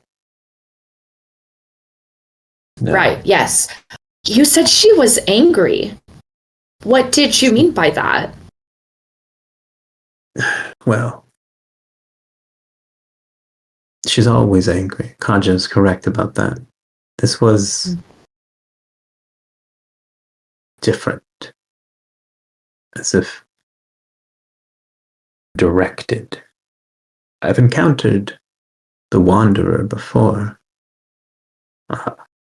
Hard not to if you've spent any time in the Sea of Grass. Kaja, I'm sure, could tell you a lifetime worth of stories. Yes. Either her own Kaja. or those been passed along. But it's always aimless. Just directed at the next thing in front of her. The next town running from her. The next group of travelers foolish enough to think they could brave the sea on their own, caught in her winds and rains. But this was no. It was as if she was searching, scratching at the earth with her winds and rains, looking for I don't know what. Angry that we weren't the prey she thought she was seeking, but content with the gift we left her. Gather the others. I have something for you all. Oh, okay. And I'll sort of scamper off and be like, everybody, I think Ishtal has something very important to tell and or show us. Oh, All right. yeah, sure. Is it Absolutely. something ominous again? It's Most probably something likely. ominous again. Okay, That's okay. Ominous things can be useful. They can be important. I will think about it a little bit. Alice sits crisscross applesauce on the ground.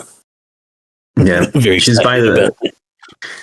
Ishtel is by the fire that you've made, Kaja.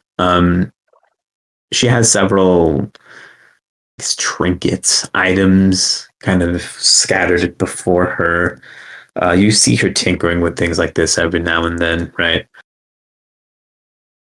From her cloak, her sleeve, she pulls a wand, a kind of like longer-ish piece of wood that has been worked into kind of a smooth surface. It's been polished, lacquered, if you will, right? Like something that's very well taken care of. And in it, throughout it, it has glyphs and other carvings that have been made throughout the years. And they all sort of, every so often, pulse with a bit of a glow, like kind of a light reddish pink light, right? You've seen this before.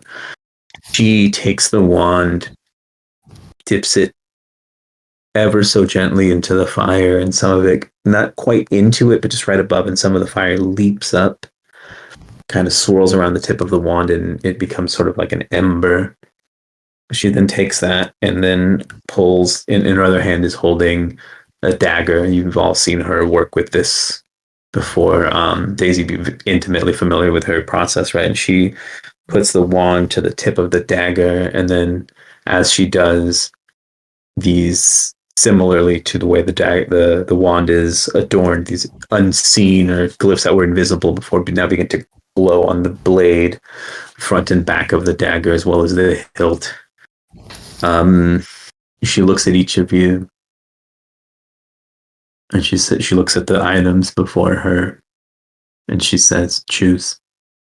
This scene is brought to you by the donation we just received on Tiltify. I say just, that I just noticed. So we did, as a reminder, folks, we are raising money for Americans for Immigrant Justice here. The great work they do to help support people in in the courts with legal needs they do to get through the immigration process is something especially dire in these times we live in.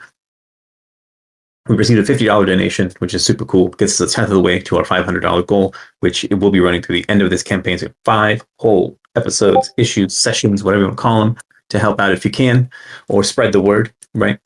So since there was no specified reward from the cool rewards list or incentives that we have, I am making a executive decision as our GM/chronicler, and saying that each and every one of you gets a mundane item as is our $25 reward. Today is we actually were having a BOGO on that one. I forgot to mention earlier. So the 50 gets us 4 instead of the 2, right? So I would like each of you first. I'd like you will pick a category. I'll tell you a couple. And then you will roll most likely a D100 or 2D, or do the 2D10 thing if you don't have a hundo handy, right? But we are going to go in, again, I'm just going to go the order that I see you all on my screen. So Rosie, Kanja, start us off. You can pick. We're going to go pocket filler, knick-knack, book, potion, scavenging item, or treasure. Knick-knack. Okay. Knick-knack, page 25. I'll roll a D100. You will roll a D100 for peculiar knickknacks and flavor items from 42. Madeline Hale's Table Fables. Available places. Again, it's not a plug. I just love this book. A 42 will get us. She picks you see a stone. Almost perfectly spherical, right? In shape that seems to catch your attention. This is the second time a wizard I played has gotten a really cool rock as a gift almost immediately upon starting the campaign. This is so funny. Sees your gaze, right? And an excellent choice. Picks it up from the ground, right? Again, sort of like most at this point, we're getting pretty into the red sands. There's like tufts of grass struggling to survive up here in the desert, but they're very, very few and far between. So out of the dirt, she picks up the stone and begins to work at it with the knife. As she brings the knife to the stone, these same lines, that we see, the patterns, the glyphs, the runes, whatever you call them, that we see on the wand, on the knife, on many of the things that Ishtel owns or has, right? And then also she carves in the shape of it like an eyelid and an eye. When she hands it to you, it like winks at you, blinks a couple of times, right? The stone eye, and begins to glow green. It's for like a second, and goes away. And then randomly, just like every so often, and just random intervals, it seems like its meaning is for you to decipher, and you alone. You. Who is next? She looks to Atlas. Same categories are going to be pocket filler, treasure, knickknacks, scavenging items, books. Did I say potions last time? I said potions last time. Yeah. You did, yeah. Yep. Treasure. I'll take Everybody treasure. likes some treasure, so you will also be giving me a D1 hundo roll as we look at the mundane treasures table. That's a mirror. It's not a tennis racket like I thought it was when I first saw this. All right. You can thank challengers for that. That's an 87. And 87 is going to give us a white rope from braided horsehair. What's a horse? We don't have those here. Sort of mythical creature. I would like you to roll again, please. It's hippocampi hair. It's hippocampi hair. It's fine. A 31. A 31 gets us. You and Justin are twinsies. A small red flag that always flies against the wind. Oh, it's like the antithesis of my people.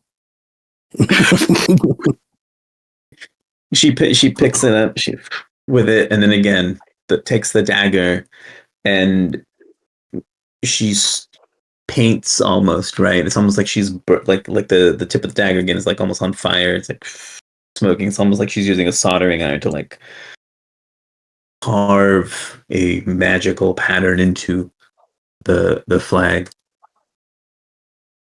No, Atlas, think about it. Now you can have two flags flying at the same time. It was the first one. We gotta find it. We gotta find it. You're right. She hands it to you, and again, since it flies against the wind is blowing this way, the flag is going this way, right? Maybe we can figure out how to always know which way is north with this. You will always know which way she is with this. If you ever find yourself in the sea of grass again, you go the opposite direction of where this flag points. Do you understand me? Oh, it's like a danger compass. I love it. go toward the danger. Understood. You don't go toward the wanderer. Specifically, I'm usually a very laid-back, happy-go-lucky person. I must emphasize. My uncle died. I'm sorry to hear that. Oh, You don't go to the wanderer. She goes to you. Well, you don't want her to, but all right. 2 down. Maya. Ooh. I'll take pocket filler. That sounds interesting. All right. It's just Pocket all sand. filler. Oh, I've always wanted this. Hold on. Opposite Page advantage. 22. Okay, here. Oh, you will actually just give me a d20 roll. Oh, okay. Yeah, 18. 18. You find like a rolled up bit of parchment, a scroll, if you will. Right. As you unfurl it, there's nothing on it. Right. I'm the secret ingredient. Exactly. She takes the knife again, right? Similar as before. This takes a little bit longer than the other two, as you begin to realize after a fashion that she is drawing a map. The map has at the bottom of it, not quite the bottom. You can start. You can also tell after a fashion is a map of the region where you are. She keeps looking up. Lists every now and then. She confers with you to make sure a star is the right star that she thinks it is. Right. Kind of impressed that she knows the names of all of them that your people up in the break have named. You know. For those who don't know, the break is just an archipelago of islands that float up in the sky where the sky can come from. It's no big deal. Anyway, and she's just like, and then draws. There's just like a big X somewhere near the top of the map, right? And then there's a circle, right? And then she points and she goes, "That is this." Right? Points piece of paper, points a little circle, points at the X. That is our destination. Oh, Don't lose this. okay. Oh, is the parchment? I'm wet all of the time. Can I touch this?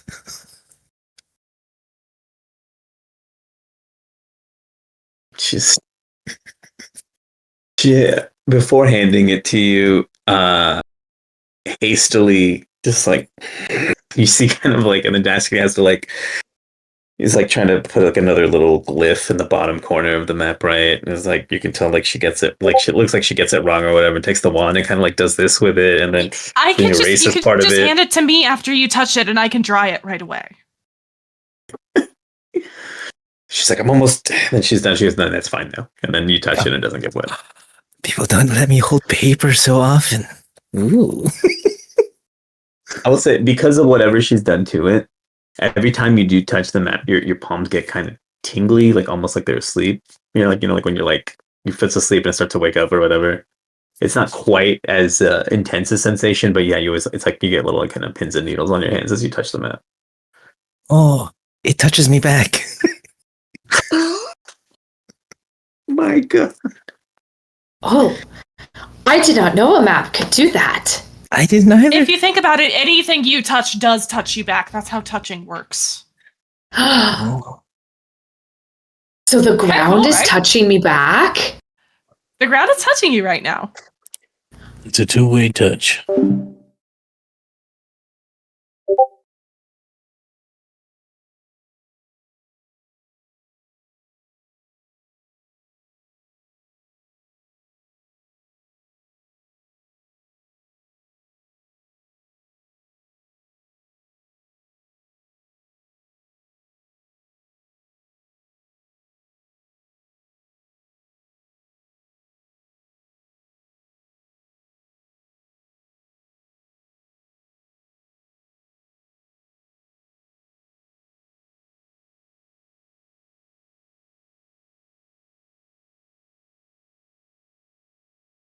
the item that is going to help you the most on this journey. And you already know what it is. You just need to listen to yourself, as I often tell you. That is true. You do tell me that a lot of the time. I picked the treasure. Treasure it is. All right. Page 23, coming right back My at you. gut only tells me when I am hungry. That's good. It's good to listen to that. Yeah. That's not true. It also tells you when you gotta poop. That is true. Yes. Or when you ate something that you shouldn't have eaten. Or somebody's tell us many things, yes. Oh, but you're a All fawn, right. so you can, maybe that hasn't happened to you, actually. I do not know. Time is odd. How about a D100 for that D100? treasure? Yeah. Yeah. Got it. D100 even. No way. Way.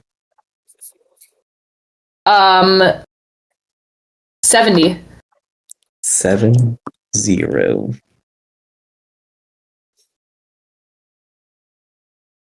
Okay, no, we're not. Sorry. I apologize. I'm not doing that. It's a flask filled with whiskey. Oh, that's fair. That's not helping anyone on this The journey. item that will help you most. Do you Hey, mind? hey, with the rest? listen. We can light it on fire. Do you mind do something to get burnt? Yeah, no, the idea of Daisy's adventure going, I need most. Have a drink. It's gonna be a bumpy ride. I'll roll again. I believe in you. My dice got stuck in my okay, we're fine. 60. Because Okay. I keep We're getting gonna- the number 0.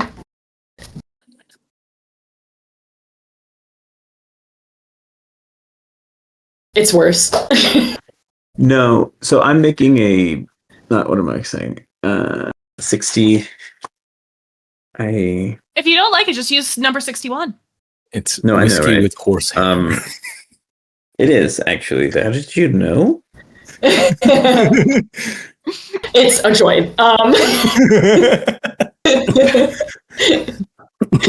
No, this is what it is. Shit snacks. I'm altering it slightly because it is originally it is a pearl handled Qatar. It's like one of those like knife guys. Yes, actually no, we're gonna keep it. Yeah, a pearl handled Qatar. Anyone hit by this weapon has a small chance of being struck with sudden blinding visions of the future for 1d12 seconds. So, instead of a small chance, you will have to spend a stress to activate that ability. You can take the one, then you roll 1d12 to see how long. The visions that you impart on the person will be somewhat random, right? You won't exactly know what, but they will be of a nature that will incapacitate them for however long the effect takes place. So essentially, you're causing like a condition on them. Yes. We'll talk about the damage roll. We'll find an equivalent from the equipment table probably after our session. I'll say it does a D this damage, sure. right? What's the time? It's a D12 for how long? It's just 1d12 so anywhere between 1 and 12 seconds essentially. Okay, thank you. I just didn't know the time amount. Thank you. Yeah, you're good. Yeah, you roll a d12 and it'll tell you how many seconds they're incapacitated for. And so the longer, the more visions they get, I'll say the longer the duration, the more they'll remember. So the incapacitation, will last in action or until they, technically conditions in Daggerheart will last until a certain thing is met, or a creature has to spend an action to get rid of it, and it's just done, right? But yeah, so they essentially will take them out for an action at least. And it is okay. So no, it is okay. So sorry, this is where we're gonna go. It is not. It isn't a pearl-handled guitar. It's still a guitar. It is.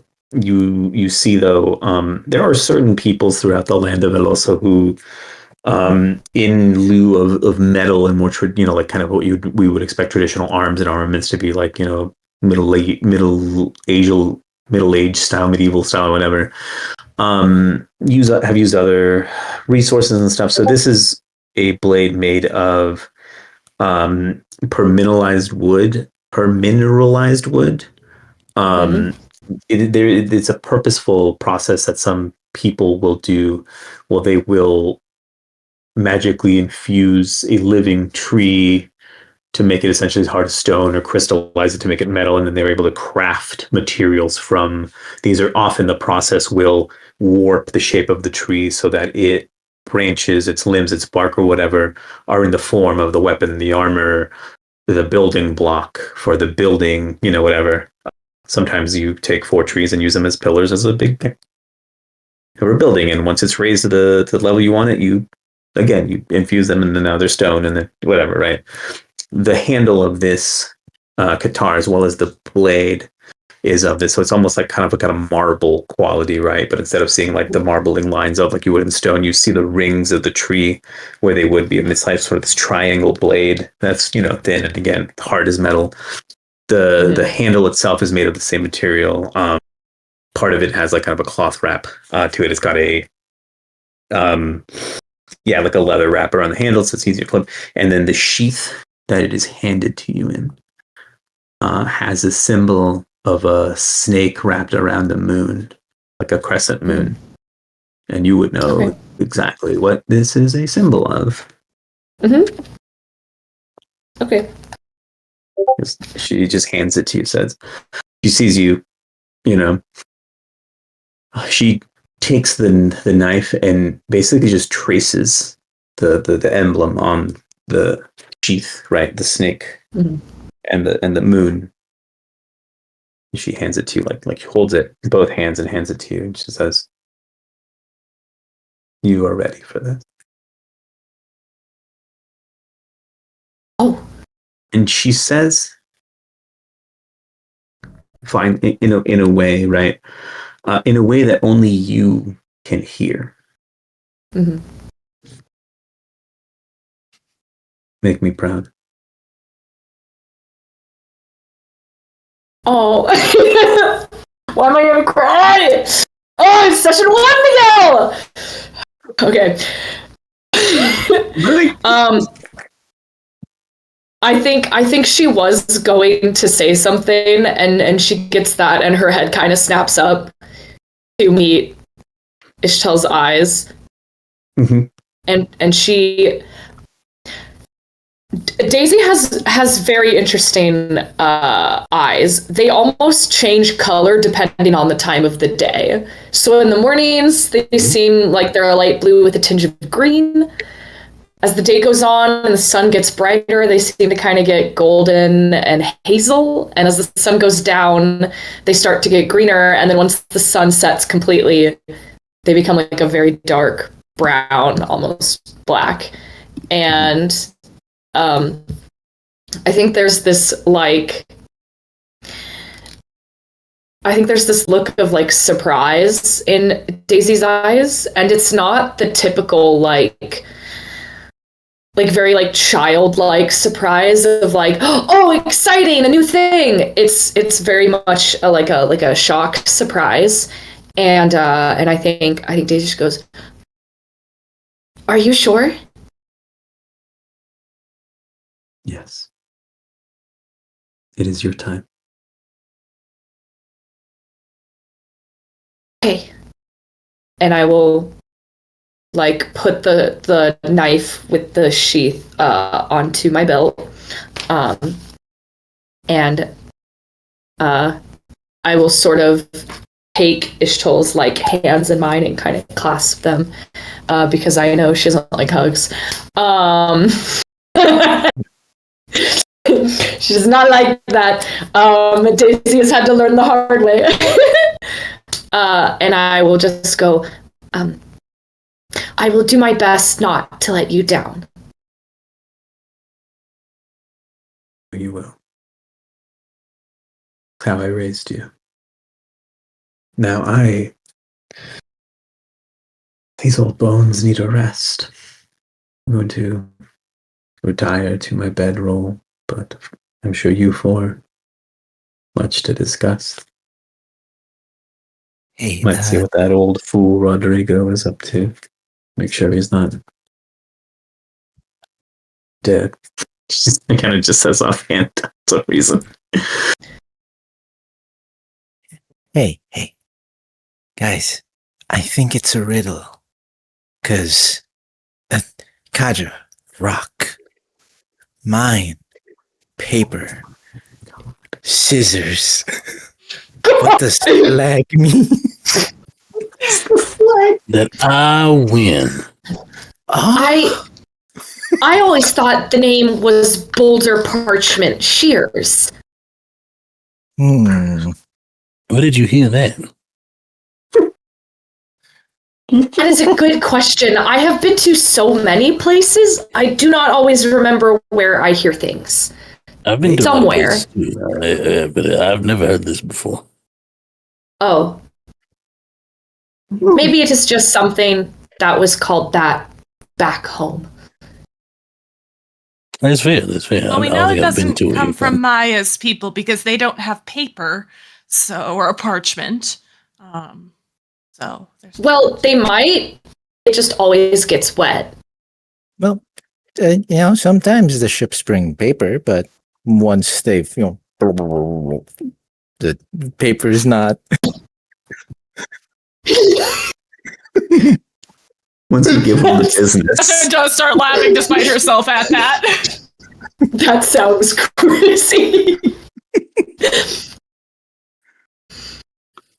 You can just say drowned. You can say it. We know what you mean by blah, blah, blah, blah, blah. Well, it's okay. Yeah. They drown after the ship goes blah, blah, blah, blah. Oh, that is not the sound they make when they drown. I thought that was the sound that they made when they drowned. No, I can hear the sound of they make when they drown. The innards of the ship depressurizing. You don't want to hear the sound they make when they drown. I imagine it's terror and pain. Sometimes. We'll put a pin in that. It helps if you don't think about it. I know I want to think about it. That's the thing, though. This is interesting. Anyway, we all got cool stuff. This flag points always in the direction that away from the direction that wind is blowing. That's very interesting. No, that's what a normal flag does. It goes the opposite of what a normal flag would do. I think that's the easiest way to put it. It does the reverse. Understood. So it does defy gravity like you do, right?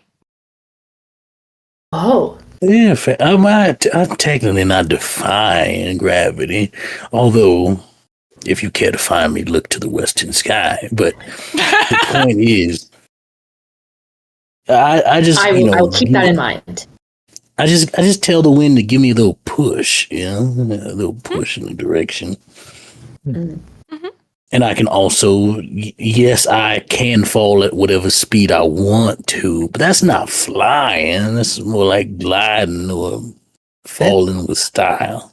No, that's flying. If I can choose not to sink in the water, that's swimming. How isn't that flying? And you know what? I guess you're right. Maybe I can say I can fly. You definitely can say that you can fly. You're flying right now. Yeah. That is true. I cannot fly, though I can jump pretty high. There you go. There you have it. Everyone can fly once. Just once? Everyone can at least once. Sometimes that's it. Everybody gets one. Everybody. Let's say this is conversation goes on into, the evening. The sun is probably set at this point. You've just been vibing around the campfire for a while.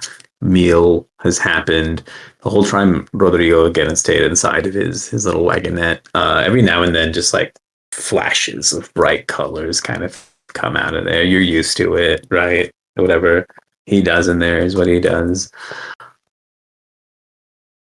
Where else does I guess question. Does anyone have any long rest actions they'd like to take? You get to do up to 2 from the list. We can go through those if you like. Here. I don't think there's anything I necessarily tend to either clear all your hit points, clear all your stress, clear all your armor slots, or you can work on a long-term project. Any 2 of those 4. But none of you really took much of anything. Yeah. I don't know if my focus thing counts. It says I can do it during a rest. I don't know if it counts as a rest action. It's like a bonus thing, and you get to do that on top of the 2 actions, so you still get 2. Oh, lit. So I really just need 1. I just want to clear all my stress. Yeah, you can clear all the stress. I would say if you want to do your rhinestone vest. Oh yeah, I'll do that. All about that life. We're gonna give it. We're gonna give it a countdown of 20. Lovely. And for every time you take a long rest where you choose to work on a project, ¿cómo se dice? Action or option, right? Roll a 1d4, and that will represent how much progress you've made towards the project / countdown. And any progress you make today will say it's like you're like prepping the vest, right, for attaching the gemstones that you'll have sometime in the future, like whatever preliminary. We're gonna get Atlas the coolest punk vest on the planet. It's gonna be so goddamn good. So yeah, if you want to take that, that would be your second long rest action. Roll a d4 and then it'll knock that off of the. Wonderful. Yeah. Yep. And actually, I'll set up the countdown in the Art of Daggers thing so we can. I want so badly to know what Andy is going to ask. No, don't worry. It's super quick. I'm going to prepare, and then I'm also going to work on the vest.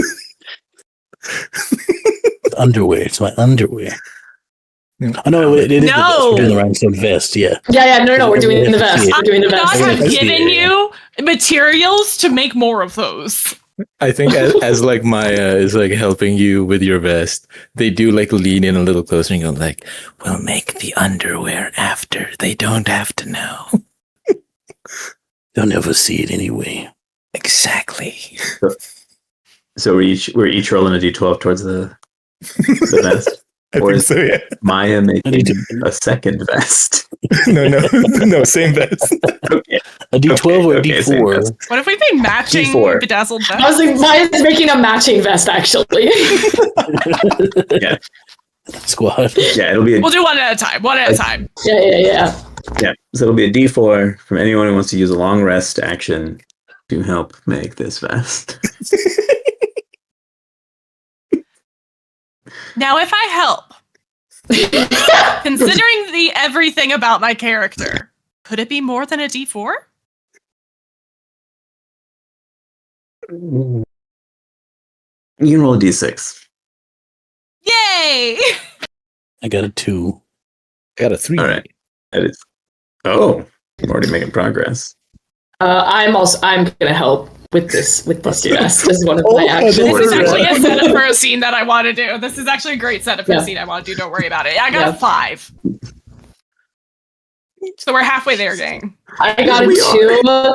And I would like to add that Daisy is pulling some of the flowers out of her pouch to also put on the vest.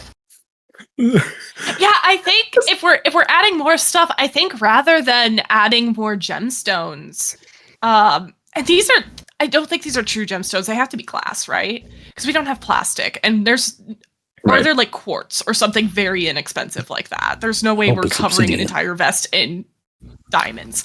Rubies. But I think Right. Kaja is like embroidering a patch with, Mhm. I'm gonna say it's a lot of the runes that she has seen on Atlas's markings as like a border around the edges, and then it is a figure that kind of silhouette resembles Atlas standing at the peak of a mountain with a flag, and you can see like the swirls of the wind, and the flag is going against that wind. Oh my god, yeah. And I would love say, having Daisy, friends. with the flowers that you're Mhm. you're pulling and stuff. Mhm. Having traveled and known traveled with and known Ishta for as long as you have, you've definitely picked up Yeah. a bit of her craft. So I'd say Mhm. if you so chose, you could flatten out the flower petals and stuff like that itself, and then you could recreate that per mineralization process that you could harden them basically so they would like be just as protective as like other gems or anything they put on the vest. Yes, and I would specifically, the vest has pockets. Yes, I hope so. does it have pockets, Atlas? If it doesn't, Kaja can add them. It does. It does. I would specifically like to put them around one of the pockets, and like, if Absolutely. Atlas sort of like shoots Daisy a look of like, why just that one? Daisy would go, this is for when Chrissy wants to ride in your pocket. This is acceptable. Yes, I'm very fine with this idea. Great. Go back to. I think the way that Maya. Oh, sorry. No, go ahead. I think the way that like Maya is helping is anytime we need to puncture a hole somewhere on the vest, they like open their jaw wide and you see just several rows of teeth that they're using to bite down on the vest to puncture holes in it. Oh my god! Kaja just goes, yes. I have an Do it. awl. Hmm? I have an awl in my leather kit. We can All of use what? the awl. AWL. It's a tool. AWL? Isn't that how you isn't that?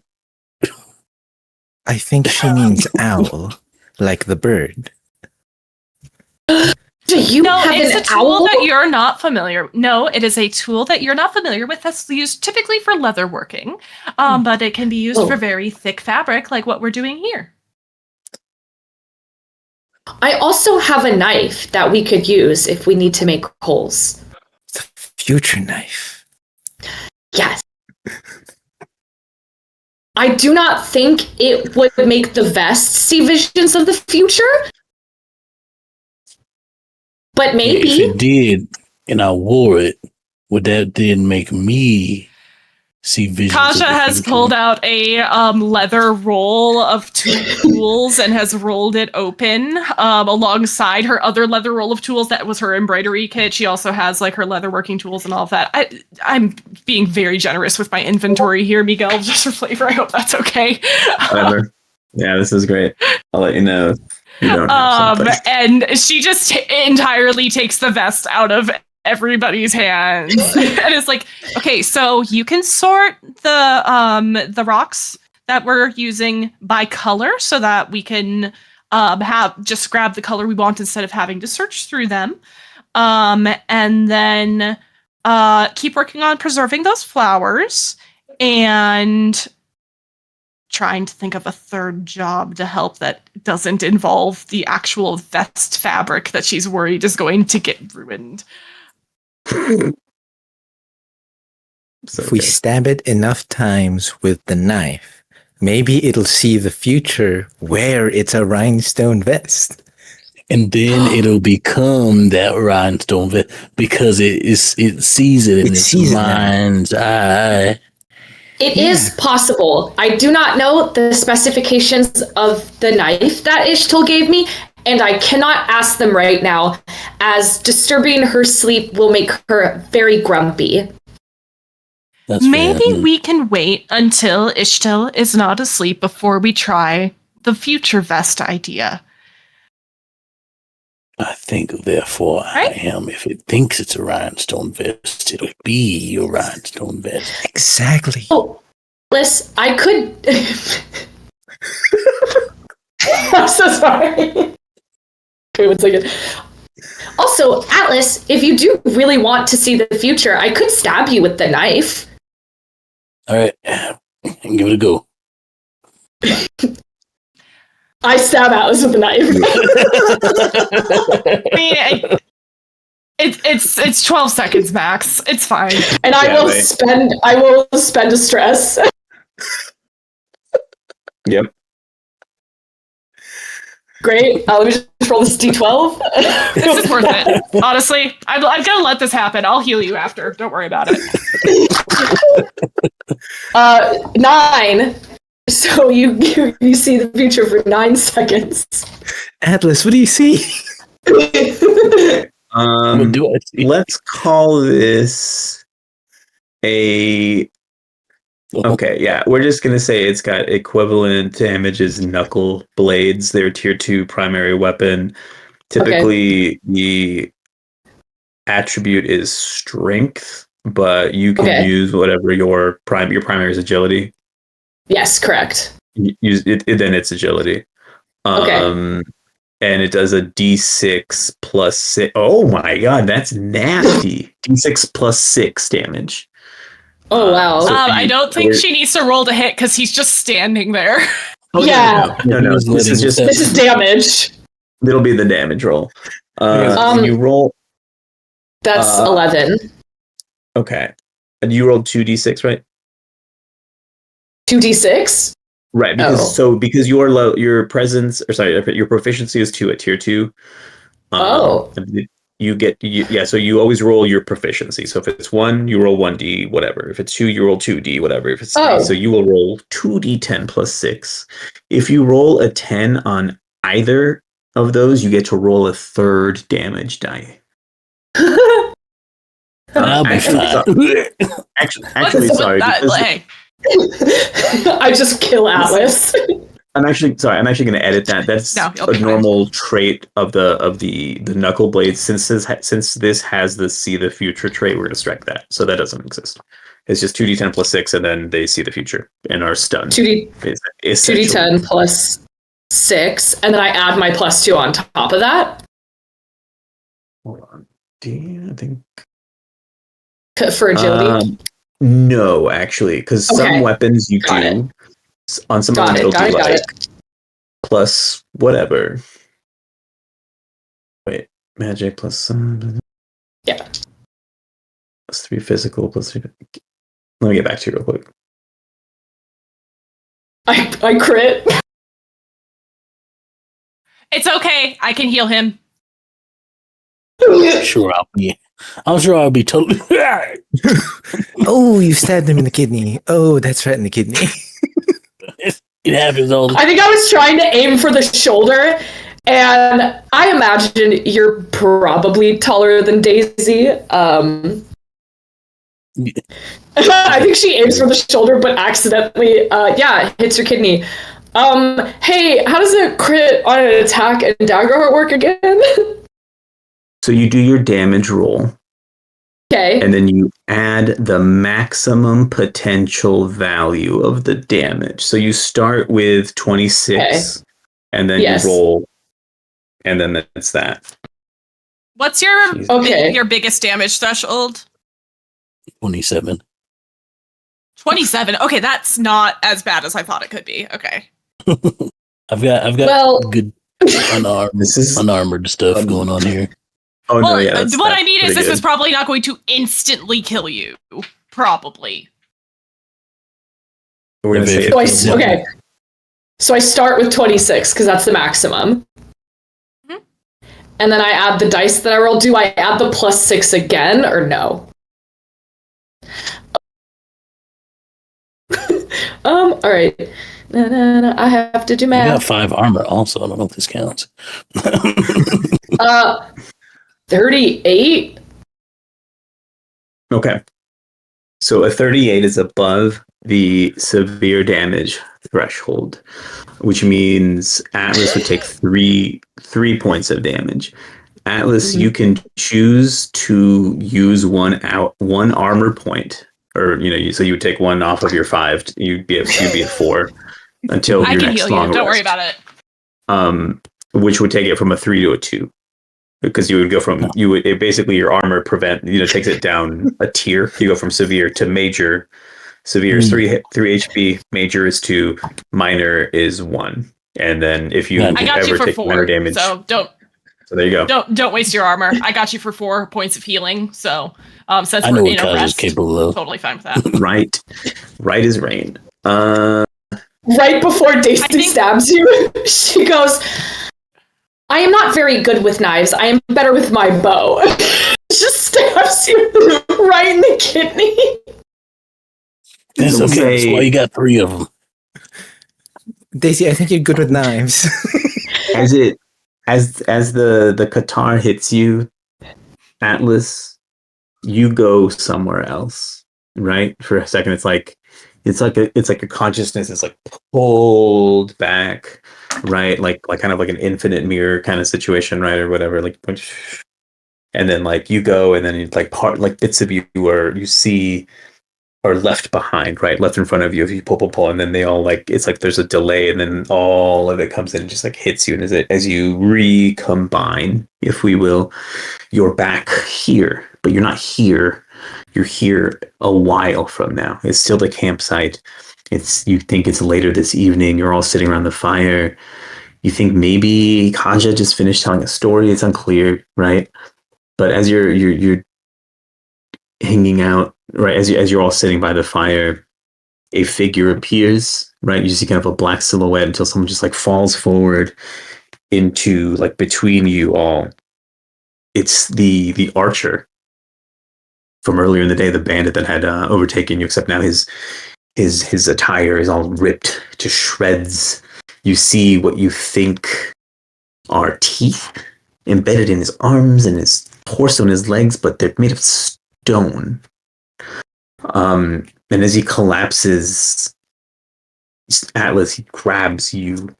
He grabs whatever shirt or whatever you're wearing, blood staining it, and he says, He's coming for us. The king under the sand. And then you're back.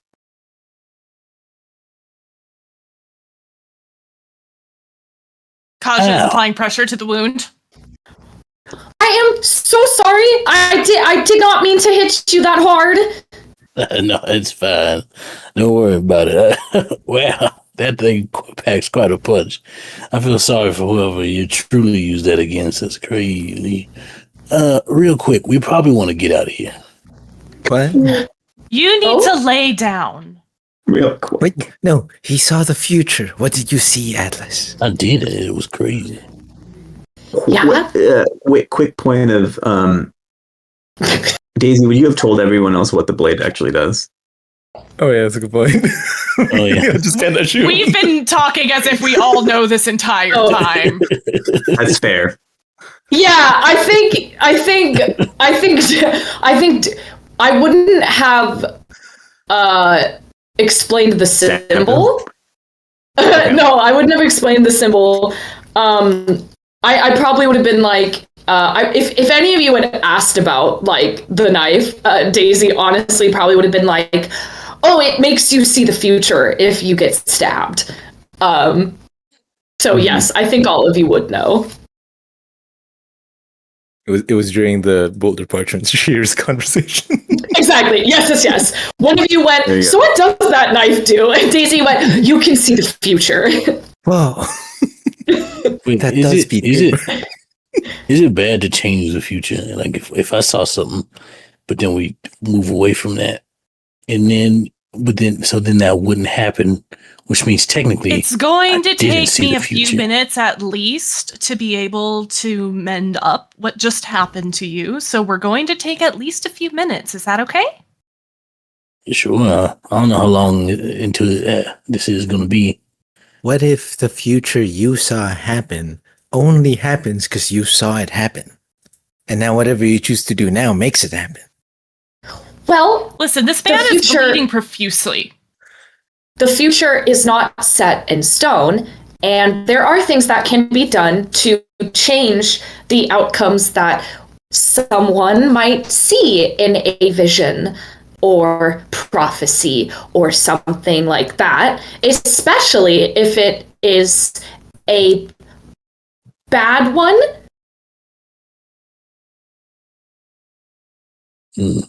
Kaja is pulling out some squares of fabric from her bag. They're not gauze. They're like they're woven fabrics. You can see they're made from some sort of flax linen material. They're undyed.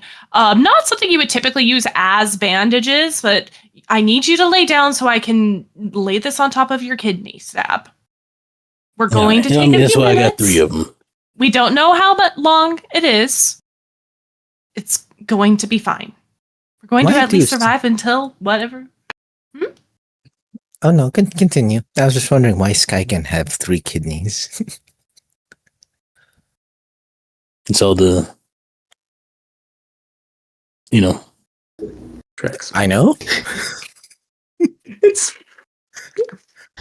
Can I like crouch down to where Kaja is helping with Alice's wound and go, can I help you? I feel bad that I stabbed him. That's okay. He did. Fine. You can just sit down. You had consent. He asked you to do it. I would recommend, I know we taught you to aim for the kidneys. Not if it's somebody who you don't want to actually hurt that badly. Oh, I will remember that. Atlas, once you're in a position where she can do it, she lays the fabric on top.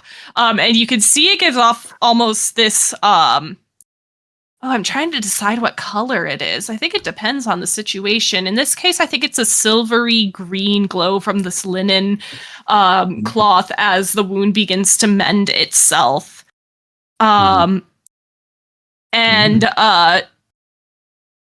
She replaces it with another square of the same fabric again after a while when some of the blood is soaked into it. And this is going to take a while. It does take... I have 2 healing spells that I'm using in this situation combined. I'm using both Healing Hands and Mending Touch. And Mending Touch doesn't take very long, but Mending Touch does take several minutes, a few minutes to focus. But you will be clearing 4 hit points total. You only took 3, so I think we're going to be fine. But one of the conditions to make it 4 is that we have to spend the time revealing something about myself or learning something about you. And I'm going to monologue a little bit here, okay, gang? Don't make that face, Miguel. Oh my god, I'm going to be embarrassed. I'm so excited. Rosie doesn't monologue very much. This was one of the first spells I learned. For a reason. It's something that comes in handy. The fabric part of it, that was my mom. She's a weaver. She taught me how to do that. First and foremost, as soon as I was able to hold a shuttle, I was able to sit at a loom. That's one of the first things I learned to do. And of course, it was pretty easy to pair it together with what my pa did. So, he learned all he could to be able to move the village out of the Wanderer's path. And I'm sorry I snapped at you earlier, but it's not just a bad storm. The Wanderer does need to be taken seriously. She didn't take part in the dance of creation, but that doesn't make her any lesser of a concern, right? She didn't used to be like this. I mean, I don't remember. Nobody remembers when she wasn't like this, but she explored what was being created. She explored the world. She was really connected to the waters. She the rivers and the ocean, lakes and the mountain, up in the snow. And she found, kind of like nods around at the desert around us. She found a place that there wasn't any water. And it made her very sad. She wept. And it soaked into the land, and it was she meant to create places for there to be water, for there to be more life. And the earth drank it up and took it away. There was Kamazots, one of the servants of the Lord of Night, was beneath taking it all. And her rage still burns. To this day, it completely changed her. I don't really know the specifics, obviously, but that's what they say happened. And we try to stay out of her way because that's all we can do. Even if we do intentionally, somebody says, I'll stay, I'll be the one to maybe sate her a little bit. It's only a matter of time before the next person has to.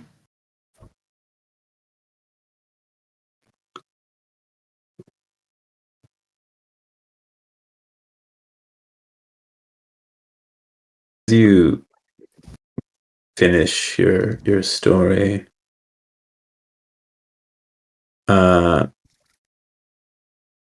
from behind you hear Ishtel's voice. She comes into the light of the campfire. She says, "The Kamazot was the first to betray the Wanderer. There were 3 others that made her what she is today."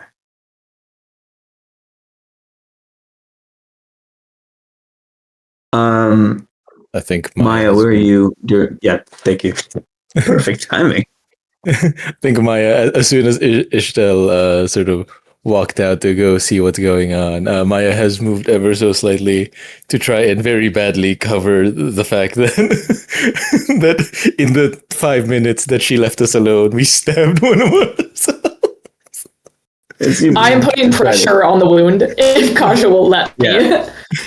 So Maya, as you do, a silhouette appears out of the desert, approaches you, and a bleeding figure falls forward, arms full of stone teeth or stone something, right? You recognize the archer from earlier today that had stolen your stuff and that you sent away into the desert, right? Just clutching the front of you, blood smearing and mixing in with your watery siren goodness. I came out wrong. Just looking you right in the eyes as the life expires from his. And just, King.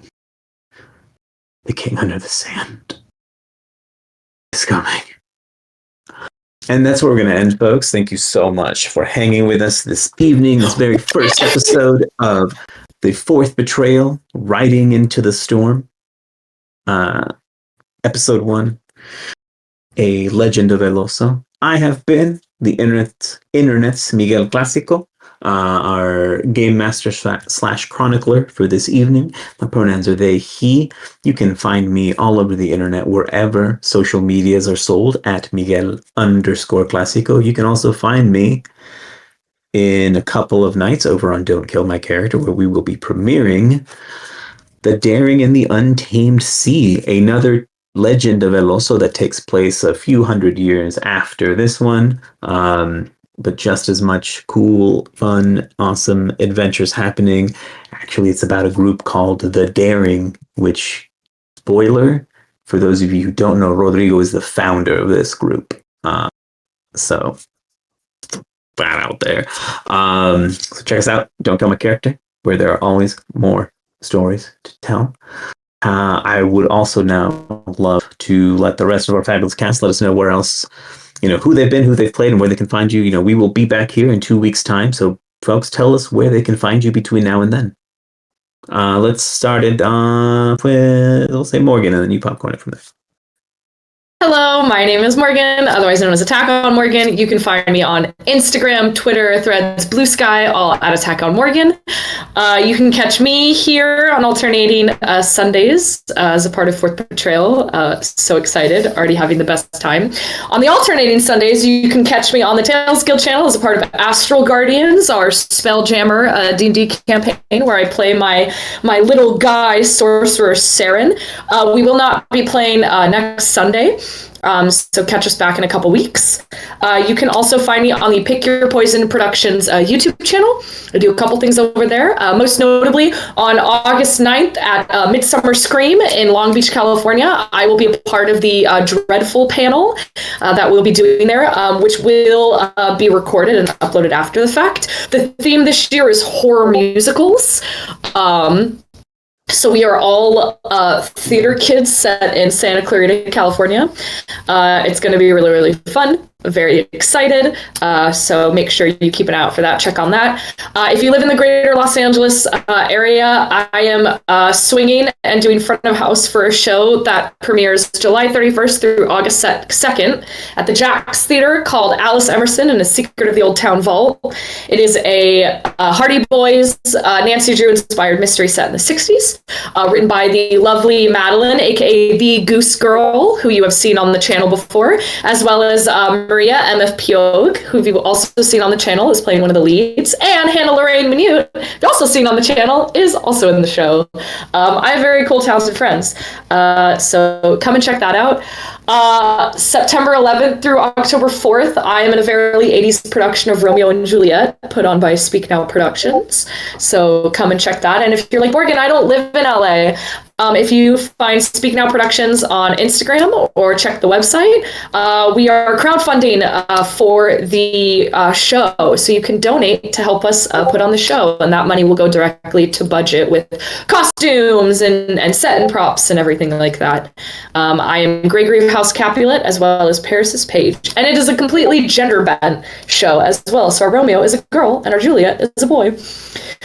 So come and check that out. Sorry, my thing is so long. There's a lot of things. Make sure you follow all these lovely, wonderful people. We're so excited to have most of them on the channel for the first time. Miguel has been here before. And thank you for being here. And I'm going to popcorn it to Andy. Hi, I'm Andy. My pronouns are they, any. You can find my stuff on my Linktree. It's Linktree Andy Snade. Tonight I was Maya Disa, perfectly normal, perfectly well in the head, siren person. They're doing great, and it helps if you don't think about it. Just it really does. And I'm going to popcorn it to extra. Hello, that is moi. I'm Extel. My pronouns are he, him. Once again, I have been Atlas Starfall, and will continue to be Atlas Starfall in the coming episodes. I love it. I love this. I love everything that's happening here. I can't wait for next time. You can find me at Extra the King on all the socials. You can find out a lot about the stuff I'm doing on there when I post about it. But otherwise, I'll tell you right now that you can catch me on Tales from the Table Studios as social media manager and resident tale slinger, where I tale sling War of the Magi, a Sagas campaign set in the world of JJK, but in Washington, D.C. So come on by if you want to see some wild stuff happen with that. You can also catch me on Don't Kill My Character, where I play various characters in various shows on there, such as Leo for Super Shenanigans, Zargos for Pride of Monsters, which I believe episode is tomorrow, so you can come by and watch that at 7 30 Eastern. There we go. I'm Cameron Stillwater, and also co-storyteller for our Sanguine Scourge story, which I'm very excited to get that finale to you all. It's good stuff. And I'm trying to think of other stuff. You can get me to start playing, or I run a lot of vampire, and I can torture your characters emotionally and physically, consensually though, like with your consent. Your characters will cry, but you will be happy. You might also cry, but like happily about it. So come on by and let's be vampires together.